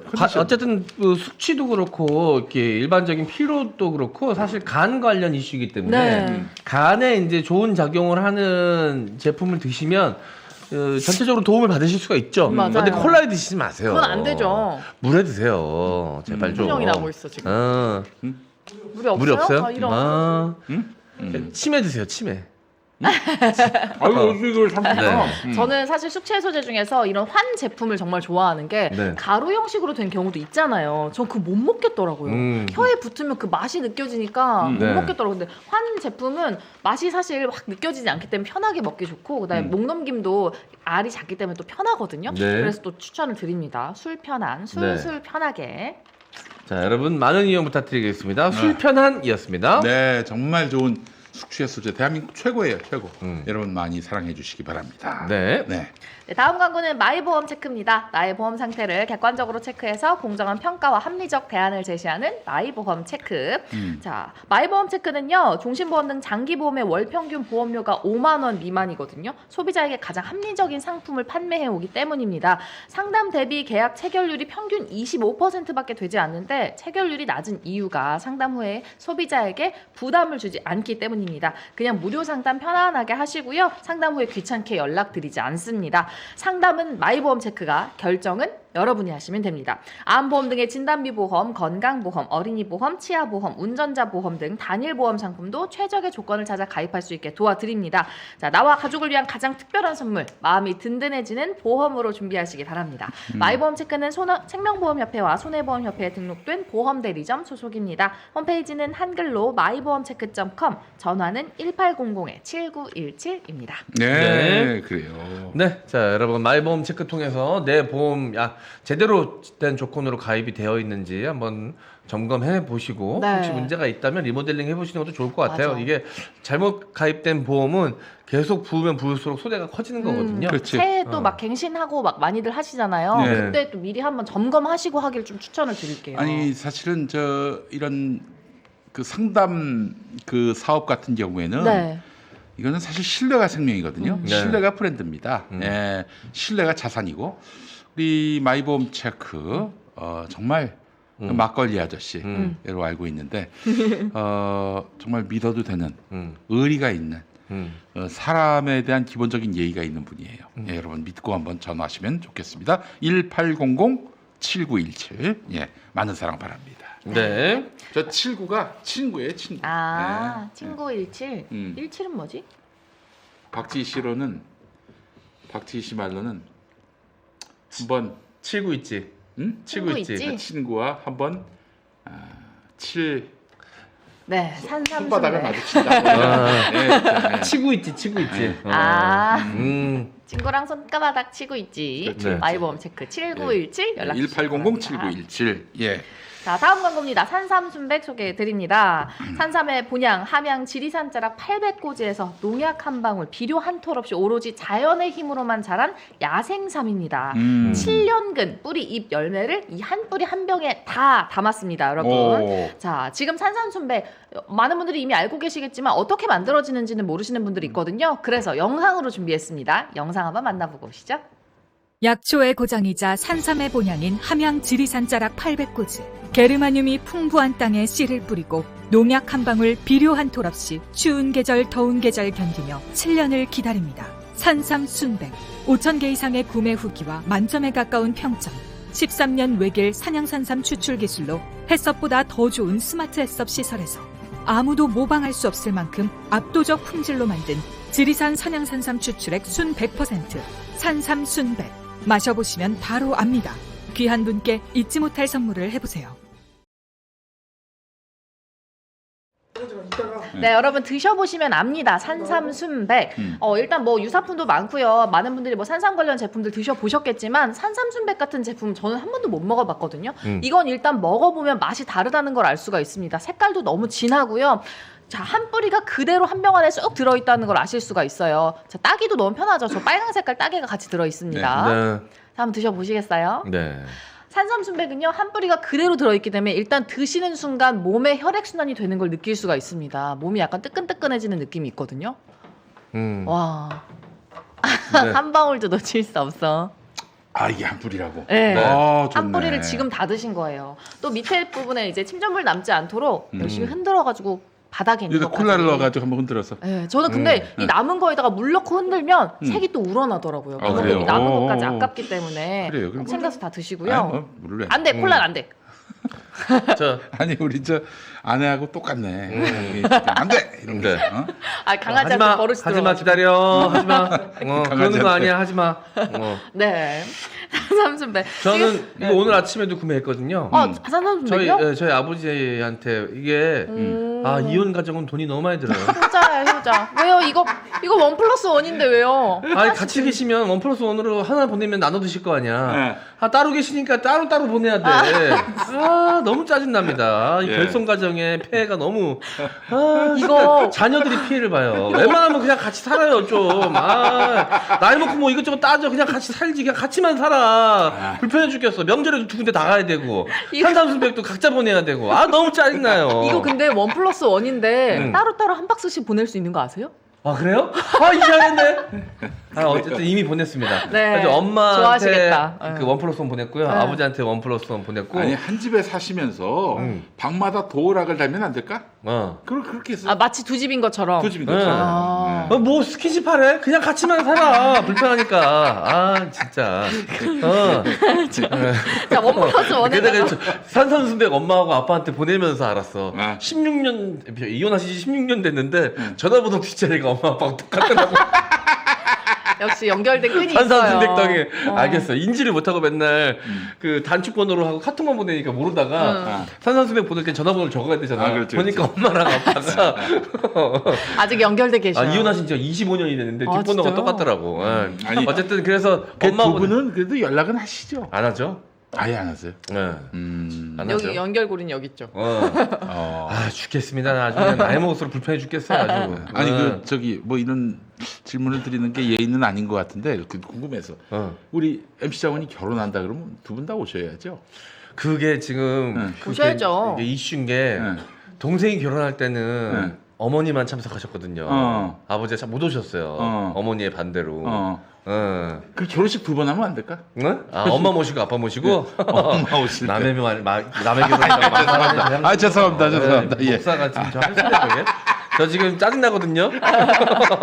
예민해 있는 상태니까 건드리지 말아주세요. 아 죄송합니다. 예. 네. 아이고 예. 그리고 오창석 씨 아버님이 얼마 전에 또 뭐 수술하시고 회복하시라 그래가지고 제가 거기도 하나 보냈습니다. 진짜? 진짜 와, 와 직원까지 이 사람 챙기는 진짜 아주 무슨 일이야? 멋들어진 사람입니다 진짜. 아니 그래도 또 우리 광고주시니까 뭐 연말이고 하니까 그 감사의 뜻을 전할 겸 또 창석아 너무 고마워했겠다. 모르는 모르는 거 아니죠? 네? 몰래 보낸 거 티 아니죠? 존나 냈지. 네. 그러면 여러분 선물은 티가 나야 됩니다. 산삼 순백으로 선물하시면 그러니까 티가 최고야. 많이 납니다. 티가 제일 많이 나 산삼순백이. 너무 좋잖아요. 누가 산삼을 선물했다는 것 자체가 아유, 연말 연시에 선물할 곳 많은 분들 산삼순백 원 플러스 원으로 만나보시고요. 거기다가 혈당 케어, 장 케어를 동시에 할 수 있는 당장 케어 한 박스까지 드리거든요. 오. 이게 45일치 그냥 본품이에요. 그러니까 그냥 3명한테 선물하는 느낌으로 할 수도 있습니다. 좋습니다. 자, 전화문의 1666-1080 네이버에 산삼순백 검색해 주시면 됩니다. 야 우리 저 MC 장원은 너무 훌륭하다. 인품이 인품이 훌륭해. 그런 선물을 해봐야 고마워하지도 않는 그 배은망덕한 오창석이한테까지도 그렇게 보내는 거 보면 고마워할 정말 거예요. 훌륭한 사람이에요. 네. 그러니까 그게 이제 효과가 배가 돼. 오창석까지 챙기면 MC 장원 됐다. 이 소리 나오니까. 이 정도면 성인 반열에 오는 거지. 예. 바닥까지 챙기는구나. 소리 나오니까. 심지어 창석 오빠 아버지까지 챙겼어. 아니 뭐 그냥 아니 뭐 챙겨야죠. 네. 챙기는 게 아니라 당연한 거죠. 네. MC 장원은 정말 의리계의 그 상좌입니다. 상좌. 네. 네, 자, 어쨌든 진짜 산삼순백 어르신들한테 뭔가 이제 좀 마음을 생색도 표현하고 내면서 마음을 최대한 100%좀 이렇게 전달하고 싶다. 산삼순백밖에 없어요. 시댁 최고입니다. 어른들한테 보내면 어떨까요? 시댁? 뭐 너 지금 시댁이 있어요? 아니 있을 수 있잖아. 나중에 언젠가 생길 수 있잖아. 나도 어, 시댁이 생기겠지. 뭐 그 우리 집 주소 달라는 거야? 지금? 아 그럼 거기도 따로 보내야 되잖아요. 그러니까 이게 그지 같다고. 아이, 그래서 나한테 시집을 안 오는 걸 수도 있어. 한 집도 챙기기 힘든데 두 집 챙겨야 되니까. 아, 이렇게 자식들한테 민폐가 될 거예요, 진짜 끝까지. 그냥 웬만하면 같이 살아. 주소만이라도 합쳐. 그럼 내가 어머님 쪽에 보낼게요. 자, 여러모로 걸구적거려 아주 그냥. 가족 개그를 받기가 힘드네요. 아유, 우리 저 어머님은 그 우리 저 MC 장원 방송 보시나요? 안 봐요, 저희 어머니. 옛날부터 안 봤습니다. 아, 진짜요? 성격이 그런 성격이 아니세요. 넘어가. 알았어. 예. 자 마지막 광고입니다. 네. 기다리고 기다리시던 식사 광고입니다, 여러분. 달콤한 겨울 간식. 겨울에는 이 맛있겠다. 노란색 꼭 봐줘야 되거든요. 아이고 그래요. 붕어빵의 노릇노릇함. 진짜 여러분, 붕어빵이네. 요즘에는 붕세권이라 그래서 붕어빵 파는 곳이 또 이제 핫해요. 집에서 이제 내 집이 곧 붕세권이 됩니다, 여러분. 네. 겨울철 대표 간식 붕어빵을 이제 따뜻한 이불 속에서 편안하게 드실 수 있습니다. 와, 이 팥 들어가 있는 거 봐. 지금 김 PD님 샀어. 드시고 싶은데 카메라 기다리느라 못 드시는 거죠? 먹어요? 예. 자, 진리의 팥 붕어빵 그리고 부드러운 슈크림 붕어빵 두 가지를 준비했습니다. 여러분, 조그마한 미니 사이즈 아니에요. 포차에서 파는 오리지널 크기 그대로 제조했습니다. 우리가 집에서 먹을 때 다 미니 사이즈만 먹잖아요. 이 그대로 큰 사이즈로 드실 수가 있습니다. 우리 동네 붕어빵. 보존료 무첨 갑니다. 머리부터 꼬리까지 빠짐없이 속을 한가득 채웠습니다. 팥붕 한 봉, 슈붕 한 봉, 총 2봉에 18,300원. 아 이거 바삭한 거 보니까 네. 에어프라이어로 이제 만든 거야. 이거. 하나는 에어프라이고 하나는 전자레인지인가요? 음. 어떤 딱 드시면 구분을 할 수가 있나요? 너무 맛있다 이거. 뭔가 저 알 것 같아. 음. 에어프라이기가 통통하고 전자레인지가 약간 자고 있어요. 음. 이 친구가 자는 친구가 지금 그 전자레인지인 것 같고 이렇게 음. 빵빵하다 못해 살짝 이렇게 아가미를 벌리고 있는 친구가 에어프라이인 것 같아요. 에어프라이기가 이제 안에 있는 그 기름을 이용해가지고 튀기는 거기 때문에 아. 좀 더 바삭할 수 있겠지. 이야. 그러네. 맛있겠다. 아니 뭘 넣어도 맛있네. 뭘 넣어도 맛있어. 이거 원재료가 좋으니까. 맛있다. 진짜 맛있습니다. 예. 우리가 생각하는 그 붕어빵 맛이거든요. 맛있는 붕어빵. 그렇지. 맛있네. 근데 이제 동네에서 파는 것 중에 이제 팥이 거의 조금 들어가 있고 이게 팥이 다 그냥 보세요. 안에 다 팥이야. 완전 꽉 찼는데요? 네. 이거 뭐라 붕어빵 어때? 피라 그래? 이거 껍질은 얇아. 네. 튀긴 껍질은 얇아. 그리고 원래 안에 다 팥이야. 요즘에 붕세권이라 그래가지고 어디 붕어빵 사 먹으러 가면 껍질이 너무 두꺼워요. 맞아요. 그래서 막 밀가루 맛만 나고 이러는데 이건 안에가 그냥 다 팥인데요? 네. 이제 붕세권보다도 더 저기 알아주는 데가 있습니다. 어딘데요? 개세권이라고 음. 계란빵. 아 계란빵은 찾으러 다녀. 맞아 맞아. 계란빵 잘 안 팔아요. 나중에 네. 누군가가 우리 김용민 TV 채널을 폭파시키면 난 저 계란빵 장사하려고. 그러니까요? 아 계란빵 장사는 정말. 붕어빵도 같이 팔아주세요. 응? 붕어빵도 뭐, 같이. 붕어빵 맛집. 아니 나 알았어요. 붕어빵 우리 동네 붕어빵을 사서 집에서 드세요. 시그니처 한번 보여주세요. 뭐? 아 오랜만에.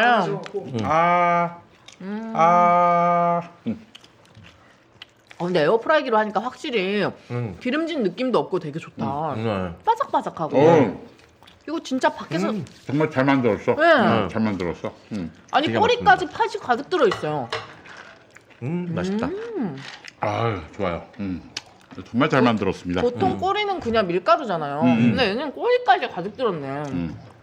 내가 지금 두 분이 너무 빨리 드셔가지고 지금 모양을 보여드릴 수가 없네. 네. 자, 우리 동네 봉쇄권. 나는 그 광어빵을 한번 만들어 볼까 싶어요. 아, 이만하게요? 그 이만하게. 광어빵. 맛있어요. 어쩜 야. 이렇게 팥이 가득 들었지?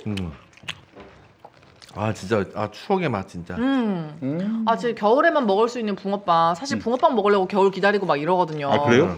그럴 정도예요? 너무 맛있어요. 요즘에 진짜 붕어빵이 너무 비싸요. 그리고 맞아. 한 마리 1,000원인 것 같은데. 1,000원, 1,000원 넘어요. 막 2,000원이래. 말도 안 돼. 금붕어예요, 진짜. 금붕어야 너무 비싸요. 자, 여러분 그러지 마시고요. 팥붕 한 봉, 슈붕 한 봉. 한 봉지에 10개거든요. 그러니까 두 봉지에서 총 20개예요. 네. 20개가 들어있는데 18,300원. 음. 하나에 그럼 진짜 1,000원도 싸네. 안 하는 거야. 네. 위생 걱정 전혀 안 하셔도 되고. 네. 맛도 걱정하지 마세요. 이게 맛이 진짜 이 에어프라이기 하니까 진짜 그냥 우리 그냥 갓 만든 그런 붕어빵처럼 바삭바삭해요. 그렇지, 그렇지. 너무 맛있다. 아니 붕어빵 먹고 싶다고 또 붕어빵 기계를 살 수는 없잖아. 그죠. 자, 이 붕어빵 우리 동네 붕어빵으로 여러분 충분히 만족하실 수 있습니다. 많은 구매 바랍니다. 이거 진짜 맛있는데 이거 잘 먹었다. 진짜 꼭 사서 집에서 아이들 간식으로 해주시면 좋아할 것 같아요. 네. 네. 자, 그래요. 그 저기 폼정 아세요? 폼정? 폼정? 폼정이 뭐야? 폼정. 내가 항상 얘기하는 정형식이라고. 정영신 호스피탈 강 같은 맥락이군요. 아, 그렇지. 네. 폼정. 폼정. 폼정. 정영식이. 그 김대기 웨이팅 팀. 웨이팅 팀.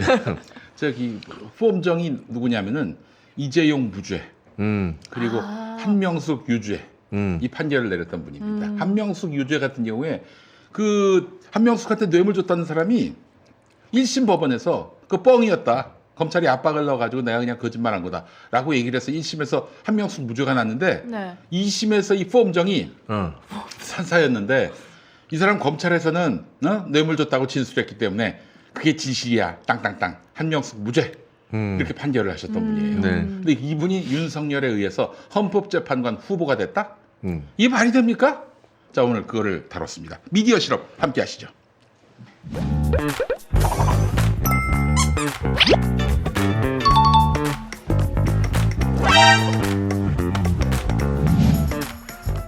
사업가 한만호 씨는 2010년 검찰 특수부 조사에서 한명숙 전 총리에게 9억 원을 줬다고 진술합니다. 검찰은 한 전 총리를 정치자금법 위반 혐의로 기소했습니다. 재판이 시작되자 한만호 씨는 검찰 진술을 뒤집고 돈을 주지 않았다고 법정에서 증언합니다. 한명숙 전 총리는 1심에서 무죄를 선고받았지만 2심에서 유죄로 뒤집혔고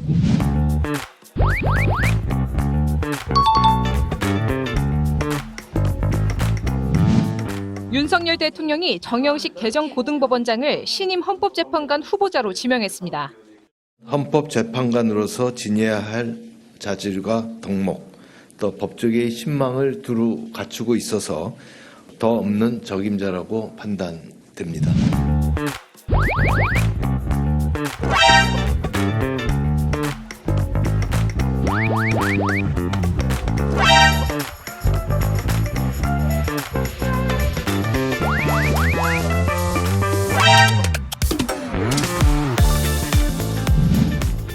모두 도와주겠다.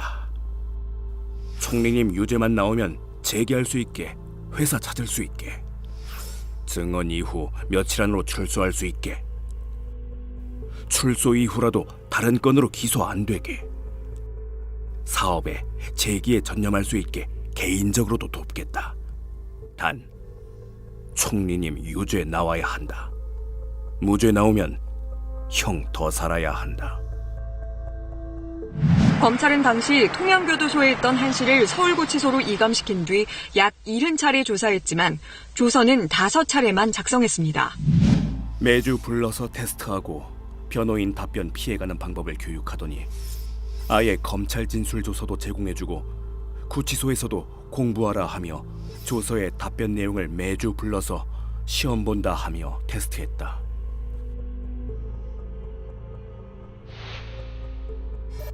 출정 전날에 방에서 운동장에서 시험 준비하느라 혼자 중얼중얼대서 다른 수감자들이 이상한 사람으로 쳐다봤다. 실수 없이 잘하면 칭찬해주고 저녁 식사. 그 능멸, 모멸감을 죽어서도 잊지 않을 것이다. 회초밥을 먹었다.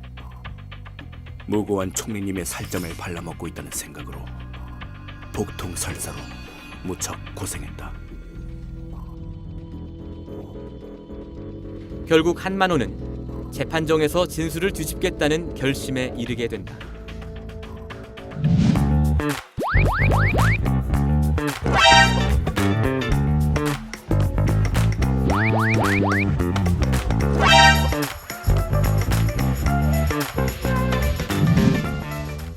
원주 교도소에서 죄인 한만호 서신 올립니다. 쏟아지는 죄책감, 자책감으로 감히 서신 올리기가 두렵고 민망함에 염치 없게도 기나긴 시간의 망설임 끝에 꼭 한 번만큼은 사죄의 서신이라도 올려야만 될 것 같아서 용기를 내었습니다.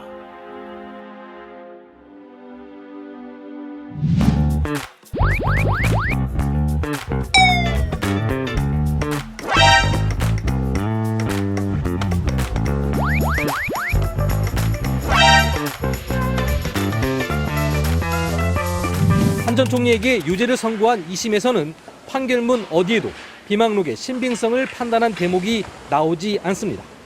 오히려 상고심에서 대법관 5명은 2심 재판부가 증거를 제대로 살펴보지 않았다고 소수 의견으로 지적했습니다.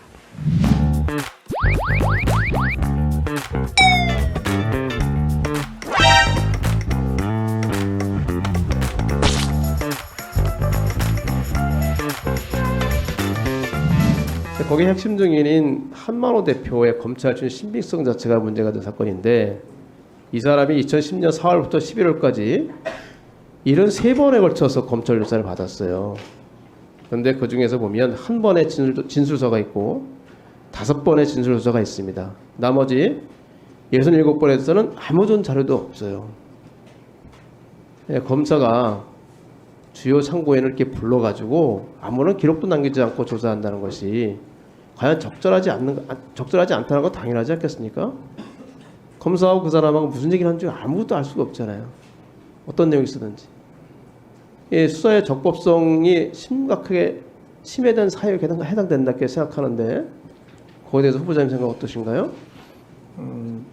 저희의 선고가 대법원에 올라가서 판단을 할 때 대법원의 그 소수 의견의 그런 부분들이 분명히 지적이 되었습니다. 네. 신빙성을 판단함에 있어서 그와 같은 어떤 수사 과정에서 있었으니까 그런 부분을 좀 더 세밀히 살펴봐야 된다는 의견이 있었던 걸로 알고 있습니다. 그래서 저는 그때 당시에는 그 진술의 신빙성 여부에 대해서만 생각을 했고 그렇게 이제 검찰에 많이 불려나가고 이런 것들과 관련해서는 그것이 어떻게 영향을 미쳤을까라는 부분에 대해서는 어느 정도 생각은 했지만 그 당사자가 검찰 증언과 진술과 1심에서의 증언 내용이 바뀌어버렸기 때문에 그래서 그거보다는 간략하게 마무리해 주신 신빙성 문제를 더 적어도 형사재판에서 그 형사 수사 과정에 잘못된 점에 대해서는 판결문에 그런 점도 좀 지적을 하셔야 된다는 제가 말씀드리는 거예요. 네, 그렇기 때문에 수사의 적법성이라든지 인권의 이런 민감한 부분에 대한 인식이 부족하시다. 제가 그렇게 말씀드릴 수가 있다는 거죠. 유념하도록 하겠습니다.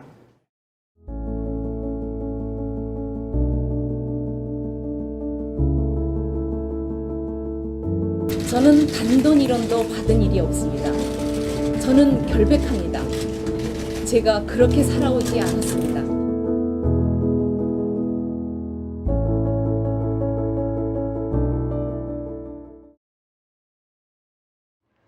네, 미디어 실업 보고 오셨습니다.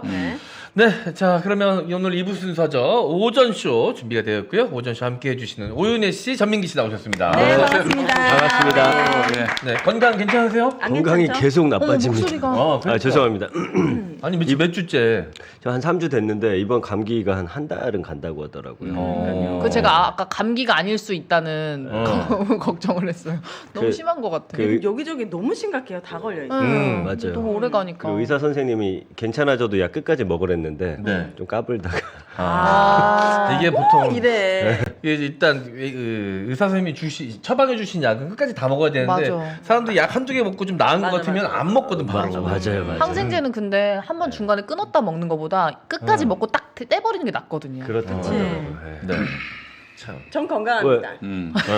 좋겠습니다. 바이러스가 나를 튕겨 나가나 봐. 지금 제가 아는 모든 사람들이 다 감기 걸렸고 네. 제 양쪽에서 계속 막 살아남았어. 아직까지는 잘 막아내고 있어요. 네, 이 바이러스도 기센 사람은 부담스러워. 들어간 본인 고생하거든 바이러스가. 유한 사람 몸속에 들어가가지고 편히 있는 게 낫지. 네. 그러고 보니까 김 PD님도 맨날 건강 안 챙기시는데 생각보다 맨날 이렇게 콜라 건강하시네. 감기 안 걸리시네. 감기 안 걸리셔요. 감기 아니 나도 종종 걸리지. 근데 뭐 이렇게 크게 걸릴 때는 언제냐면은 무슨 큰 프로젝트를 마치고 이제 쉴 때 그때 그냥 허약해진 다 치질을 끝나면 뚫고 그냥 아프구나. 온갖 병마가 들어오지. 그렇죠. 나는 일중독, 그럼 그때마다 일중독. 예수 그리스도의 이름으로 물러갈지어다. 치유받아요 그러면은? 병이 더 세게 오고 주님이 네. 이참에 더 쉬라고 시원하게 또 병마를 네. 몸에 침투시키시고 영빨이 세신가 봐. 본인 몸이 안수기도 하신다 이게. 병마야 물러가거라.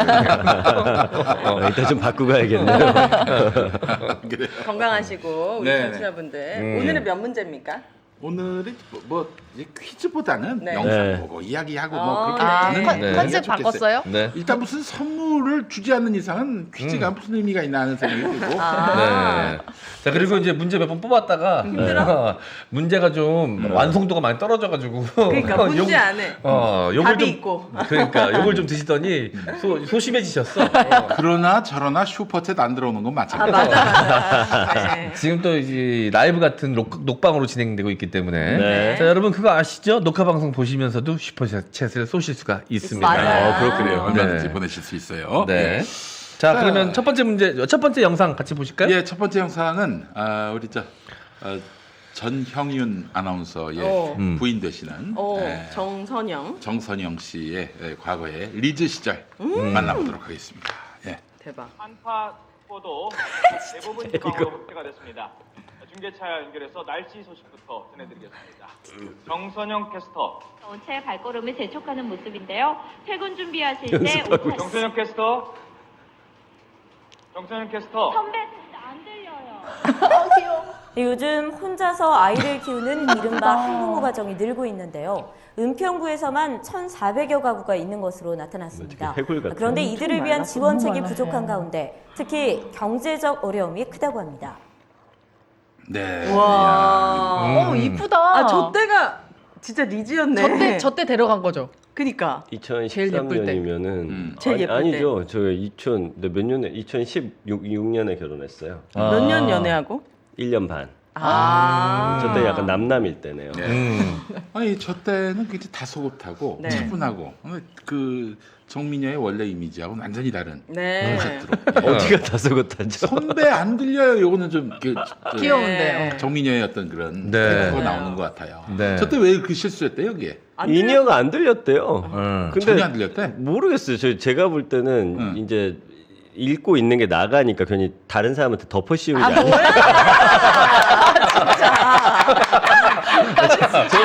저는 충분히 저는 그게 충분히 가능하다고 보거든요. 살고 보니까 정민여가 그러고도 남은 사람이다. 그래서 분명히 들리고 야 너 지금 뭐해 하니까 이제 선배 안 들려요 해가지고 선배를 이제 욕보이게 하는. 저도 상상도 못했다. 어떻게 저런 실수를 했을까 생각했었는데 납득이 좀 되네요. 저게 가능하지 않을 텐데. 보통 저렇게 안 들리면 어떻게 하는 게 맞는 거예요? 그 FM? 일단 기다려야죠. 왜냐면 인이어나 앞에서 이제 사인을 주거든요. 지시사항 기다리는 게 보통. 큐 사인을 주는데 큐 사인이 안 돌았겠지 일단. 그런가? 큐가 분명히 카메라맨이 줬을 텐데 앞에서 아니, 이게 저게 돌렸을 텐데 의심하고 있어. 모르겠습니다. 아니 저게 완전 레전드 짤로 돌아가지고. 그렇지. 네, 선배 안 들려요. 네, 선배 안 들려요. 네. 제가 언제 한번 술 취하게 한 다음에 한번 물어보겠습니다. 진실을 안 들렸는지. 네, 진실을 캐오겠습니다. 네. 네. 아 그래 정민이야. 네. 그때도 아니 참... 그 방송 사고만 모아놓은 이런 짤 같은 것들이 엄청 많거든요. 거기에 항상 단골로 들어가 있어요. 아 그래요? 네, 저게. 그 또 연합뉴스의 어떤 기상캐스터는 계속 웃는 표정만. 말을 안 하고. 말을 안 하고 계속 이렇게 카메라 응시하면서 이러는 준비 자세 아니에요? 준비 자세인데 뭐 분명히 앞에서 이랬을 텐데. 너무 계속 이랬다고. 그래서 야, 그것도 굉장히 레전드 짤로 돌고 있어요. 맞아. 네. 뭔가 소통이 안 됐겠죠. 뭐가 끊기지 않았을까. 네. 그 예전에 내가 초창기 때였는데 그 어떤 지역 방송에 있을 때 그 도지사하고 연결을 했는데 이게 쌍방향 서로 전화기 하이브리드라고 하는데 그 기계를 통해서 우리 소리가 저쪽으로 하고 저쪽 소리가 또 이렇게 하이브리드 타고 그 믹서기로 연결되고 그래야 되는데 이게 우리는 얘기하는데 저쪽은 전화기를 들고 있고 소통이 안 되는 거야. 그 도지사가 뭐야 왜 이렇게 얘기를 안 해? 그게 나갔어. 시간이 몇 시인데 왜 계속 아무 얘기를 안 하는 거야? 이게 그대로 방송에 나가고 있었어요. 큰 실수는 아니었네. 큰 실수였지 도지사가. 이미지가 좀 안 좋아. 욕은 안 했잖아요. 욕은 안 했잖아요. 그대로 한 30초 더 갔으면 그때 진짜 쌍욕이 나왔을 거예요. 그 양반 성질하는 사람이 성질이 좀 있는 사람이었거든. 네. 근데 PD님 일하실 때는 그 뭐지 릴 같은 걸로 라디오 하던 그 시절 릴과 아니에요? 릴과 그 MD 있잖아요. MD. MD 그 전에 DAT라고 있었어요. 릴, DAT, MD 그리고 이제 나중에 컴퓨터 하드디스크. 난요딱 다 하셨어요. 이 구조 부대할 때 내가 거기 있었지. 릴도 해봤고 뭐 DAT도 해봤고 MD도 해봤고 컴퓨터도 해봤지. 릴 수정을 하면 진짜 잘라서 붙이는 진짜 잘라서 붙였대. 무슨 스크라이칭인가 그 테이프가 있어. 잘라가지고 정교하게 테이프를 또 붙여. 우와 진짜 간의 수공업. 했었지 그게. 그때는 녹음이 더 힘들었겠네요. 그럼 녹음 안 하는 게 나았겠어요. 그렇지 그때는 뭐 사실 옛날에 그 텔레비전도 그랬습니다만은 이게 요즘은 그러잖아. 그냥 목소리만 다 녹음하고 그 중간에 음악을 집어넣고. 근데 그게 불가능하던데. 그치. 그때는 다 노래를 들어야 됐다고. 음악 2시간 풀으면 2시간 내내 했었어요. 해서 2시간 플러스 알파. 노래만. 그렇지, 옛날에 다 들어야 됐구나. 그렇지. 그렇게 이 디지털 편집이 불가능하던 시기에는 한번 녹음 들어가면은 뭐 NG가 거의 불가능했다. 뭐 NG가 있으면 세웠다가 다시 그 지점에서 할 수 있었는데 1차원적인 레코딩 세대가 있었어요. 텔레비전 방송 시작되고 그 1960년대 그때 드라마를 어떻게 했느냐?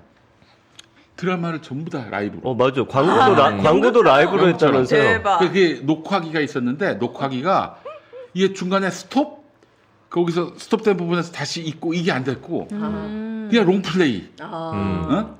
원테이크. 롱테이크로 가야 되는 상황이었다고. 그래서 그때 드라마 거의 연극처럼 갔었었는데 근데 한 40분쯤 갔다가 누가 NG를 냈다. 그럼 일단 그 사람 몰매를 맞고 처음부터 다시. 처음부터 다시. 너무 처음부터 다시 했었어. 진짜 부담스러웠겠다. 그렇지 그러니까 이제 뒷부분으로 갈수록 더 점점 긴장이 되고 그렇게 해서. 이게 또 한 번 실수하면 그 부분에서 계속 실수합니다. 긴장해가지고. 그렇지. 근데 음악 같은 경우는 옛날이 훨씬 더 낭만 있고 녹음 시설 관련해서 실력이 월등했던 것 같아요. 다들 악기도 동시 녹음했잖아요. 그렇지 한꺼번에. 그리고 그때 필에 맞춰가지고 막 애드립 넣고 이런 게 너무 자연스러운데 우리는 막 숨소리 하나까지도 다시 녹음하고 막 이러니까. 그렇지. 그때 진짜 살아있는 음악이 많이 있었던 것 같아요. 지금이야 마음에 들게 가창을 할 때까지 노래를 부르잖아요. 그리고 다 기계로 만지고 너무 정교하게 다 만들어내니까. 한 소절을 부르는데 한 2시간 가까이 녹음하고 또 녹음하고. 아, 저는 그렇게 못 살아요. 네. 저는 이제 공개 코미디를 했었으니까 우차사 할 때 한 번 이제 그 계속 대사가 입에 안 붙을 때가 있어요. 그러면은 계속 연습하잖아. 근데 연습을 계속하면 더 안 좋은 게 여기서 틀릴지도 모른다는 불안감이 계속 커져. 맞아. 연습하면 할수록 여기가 지뢰 연습 많이 구간인 하면 걸 그 알잖아. 구간에서 분명 엔진 납니다. 근데 이제 또 이제 코너가 여러 개가 있잖아요. 그날 따라 운이 좋아가지고 운이 좋은 건지 모르겠지만 NG가 좀 몇 번 났어. 그럼 묻어서 갈 수 있는데 그날 녹화가 쫙 잘 진행됐는데 나만 NG를 낸다. 그럼 이제 모든 관심이 나한테. 제가 오늘 NG 하나도 안 날 수 있었는데 제 혼자 NG 냈어. 이렇게 되면 이제 좆되는 거거든요. 그러니까 어느 정도 방송한 사람들은 다 생방송을 훨씬 좋아하잖아요. 녹화하면 이제 하나 틀리면 다시 해야 되니까. 그렇지.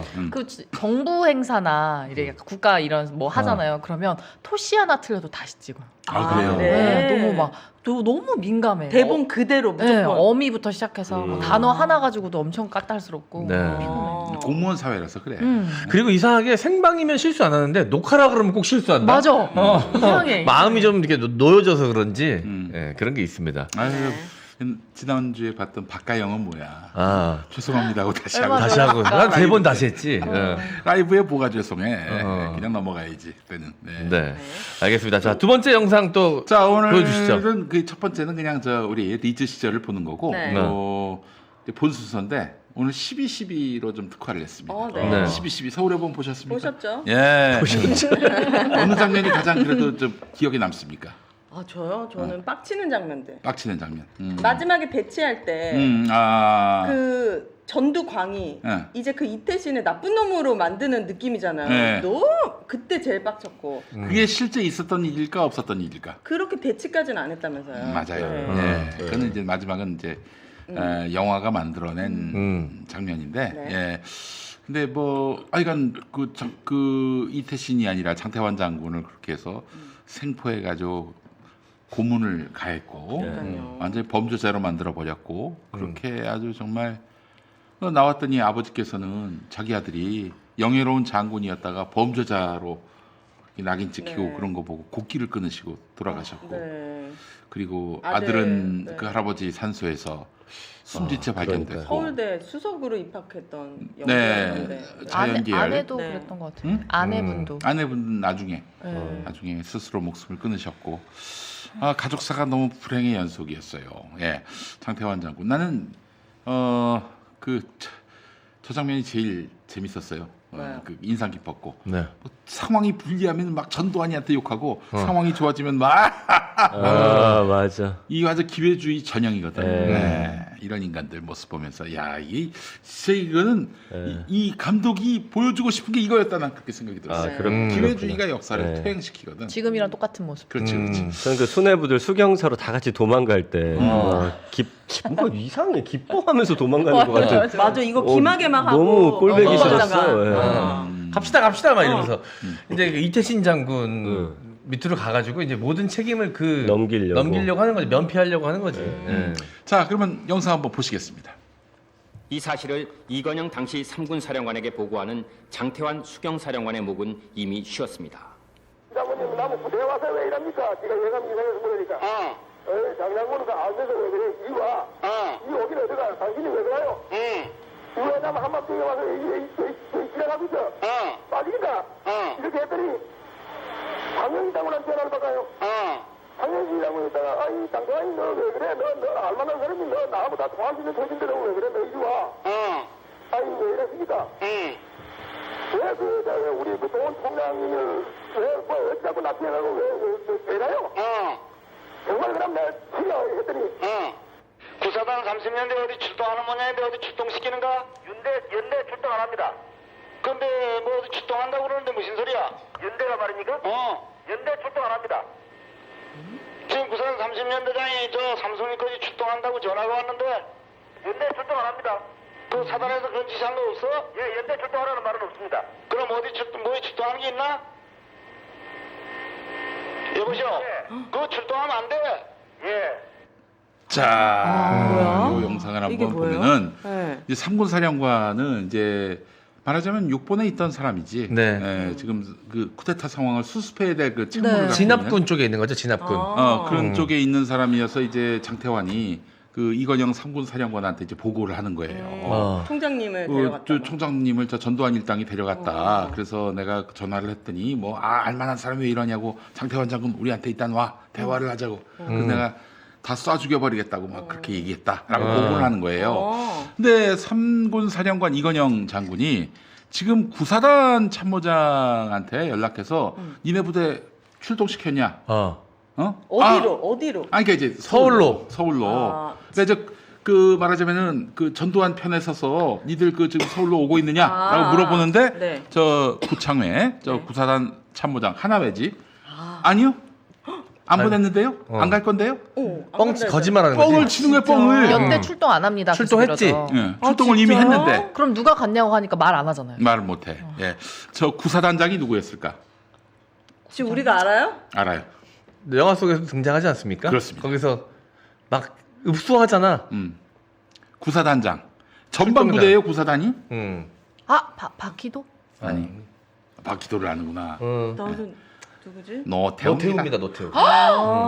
극중 노태건. 그러니까 사단장인데 직접 지휘는 참모장이 하잖아요. 그러니까 참모장이 움직여야 실질적으로 이제 움직일 수 있는 거지. 사단장은 그 현장 부대에 있지 않으니까 참모장한테 계속 출동해라. 그렇지. 그 영화에도 나오잖아. 노태건이가 전화해가지고 전방에서 뺀 거 말하는 거죠. 내 말을 안 들을 거냐고 막 소리 고래고래 지르니까 결국에는 출동을 시키잖아. 근데 자기보다 윗선인 노태우보다 윗선인 사람이 출동시키지 말라고 했는데 얘 출동시킬 계획 없습니다. 뻥을 친 거야. 저게 12.12 쿠데타 당시의 음성 녹음이에요? 그때 우리 영화에도 나왔듯이 쿠데타군 전두환 무리들이 다 도청을 했어요. 맞아요. 다 녹음을 해놨어.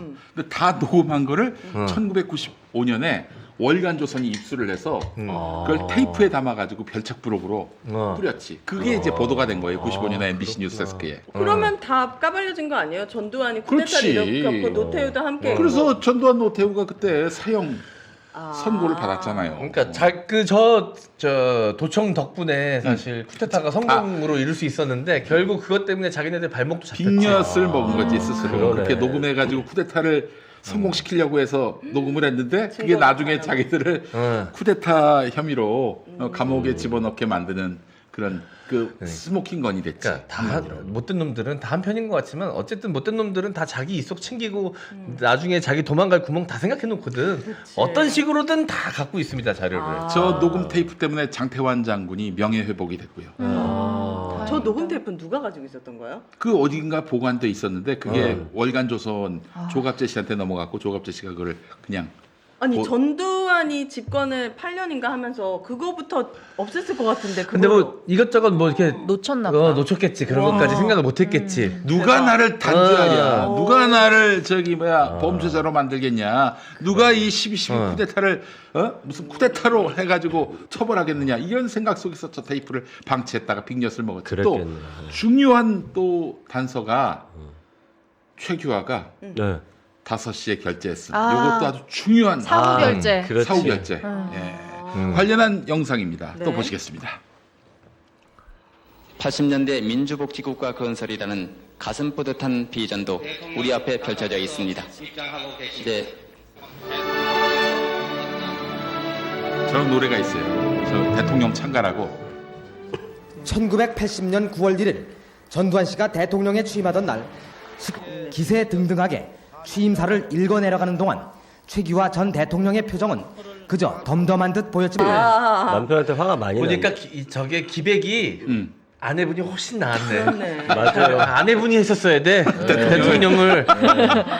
최규하 답답이. 근데 저 아저씨가 나중에라도 그 당시 전두환이가 그 무리하게 결재를 받으려고 했다라고 증언만 해줬어도 안 했어요? 그것도? 안 했어. 안 했어. 죽을 때까지 일체 한마디도 안 침묵했어. 하고. 저 대통령 저기 임기 끝나고 나서 죽을 때까지 입을 완전히 닫고 뭘 받았어요? 아니면 뭐예요? 모르지. 혹은 뭐 어떤 전두환이한테 뭐 약점 잡혀가지고 당신 까불면은 이거 깔 수가 있다 이렇게 협박을 받았는지 모르겠어요. 그거는. 근데 평생을 자기가 똥물 안 집어쓰려고 피해 댕기면서 산 인생이었어요. 보면 면피하려고 그러고. 저 양반은 이제 일생 그 강요 직업 공무원으로 살았거든. 누구랑 되게 비슷하다 그러고 보니까 진짜. 완전 관료주의. 관료주의. 그러니까 나중에 자기가 책임 안 지려고 마지막에 맞아요. 새벽 5시 사후 결제 이렇게 쓴 거 아니야. 영화에서 그게 되게 멋지게 포장되는데 실제로는 이거 내 탓 아님이라고 쓴 거거든. 책임지기 싫어서. 네, 전두환은 예. 여자 문제는 없었어요? 자신 있게 얘기할 수는 없지. 근데 이제 수면 위로 많이 안 떠오른 게 이순자가 워낙 세가지고. 그분은 누구지? 그 배꼽 아래 일은 어쩌고저쩌고가 박정희. 그건 박정희지. 근데 본인이야말로 약점이 많으니까 막 그런 얘기한 것 같은데 그렇다고 또 저기 박정희 때 야당 의원들 정치적 반대자들의 여자 관계 캐기 안 한 것 같아? 다 했어. 전두환이? 아니 박정희. 전두환도 박정희도 그렇게 해서 간통죄로 그렇게 무수히 많은 야당 정치인들을 집어넣었어요. 재망신을 시키고 사회적 재기가 불가능하도록. 그랬었지. 아유 그때 내가 야당 국회의원을 했었어야 했는데 의심도 안 하잖아. 의심도. 너무 깨끗해서. 의심도 안 해. 의심도. 김용민이가 뭐 어떤 여자하고 뭐 관계다. 아무도 그렇게 생각을 안 하는 게. 저는 신세 한탄이죠. 자랑스러운 게 아니라 아쉬움을 토로하고 있는 겁니다 지금. 어떻게 해야 돼? 그럼 어떻게 해줬으면 좋겠어요? 소문을 누가 냈습니다. 소문을 좀 누가 찌찌한 섹스 스캔들. 혹은 찌찌할 건 또 뭐야? 아니 소문을 내줄 수는 있는데 터트려지지가 않아. 여기서 그냥 막혀. 바로 사장돼. 이게 너무 속상한 이게 거예요. 어느 정도 신빙성이 있어 보이고 재밌어야 이게 사람들이 실어 나르는데 관심이 없어요. 뭐 소고기 10인분 먹었다는 거 정도는 퍼질 수 있지만. 안타까워요. 일이네요. 안타까워요. 네, 정말. 예. 하여튼 뭐 저기 홍기 여사의 모습을 보면은 최규하 대통령을 대신해서 이제 분노를 표출하는 게 느껴집니다.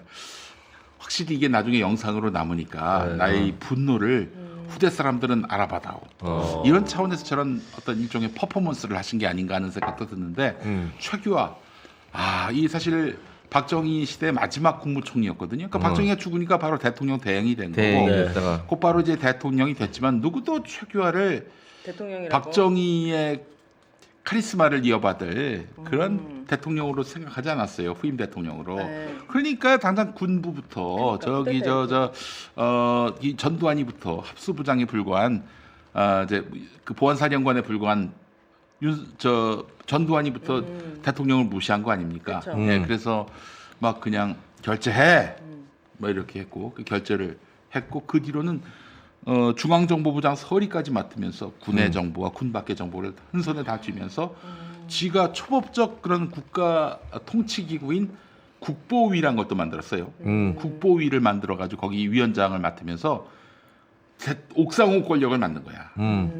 대통령이 뻔히 있는데 지가 국보위를 만들어 가지고 대단하다.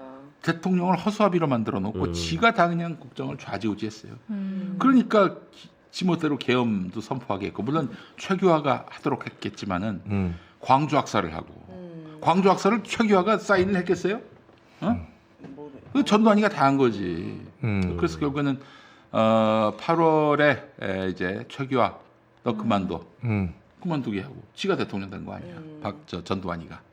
이게 쿠데타지. 가만히 있었던 것도 배임 아니에요? 자기 임무를 하지 않은 거잖아요. 그렇지. 근데 대통령한테 배임죄를 물을 수는 없는 부분이기 때문에 뭐 그랬지만은 최규하가 이후에라도 입을 열어서 전두환의 그 만행을 얘기했다면 아마 최규하에 대한 평가는 적어도 장면 총리 정도급은 될 것이다라는 생각이 드는데 그 양반은 죽을 때까지 한마디도 안 했어요. 근데 뭐 아까 저 장면에 다 드러나 있네요. 맞아. 홍기 여사님이 분명히 집에서 엄청 뭐라고 했을 것 같은데. 그리고 아니 그래도 전직 대통령인데 서류 봉투를 왜 듭니까 그게? 서류 봉투를 왜 들고 있어? 그거 뭐 왜 들고 있는 거지 진짜? 아니 겸연쩍으니까 또 너무 홍기 여사의 얼굴 표정이 안 좋으니까 이거라도 들고 있으라고.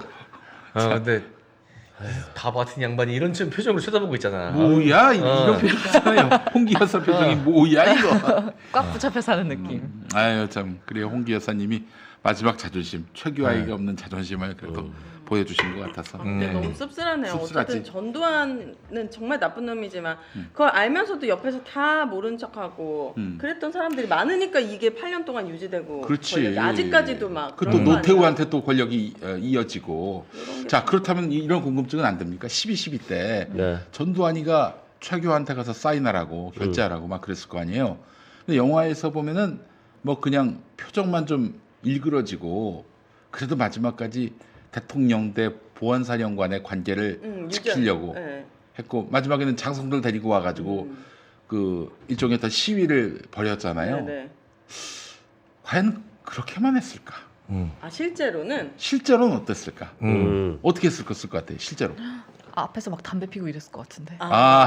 전두환이가 그 최규 앞에서 담배를 피웠어요. 권총에 손 올리고 있었을 것 같은데. 권총에 손 그냥 대놓고 그 정도 협박. MC 장군은 어떻게 생각하세요? 네.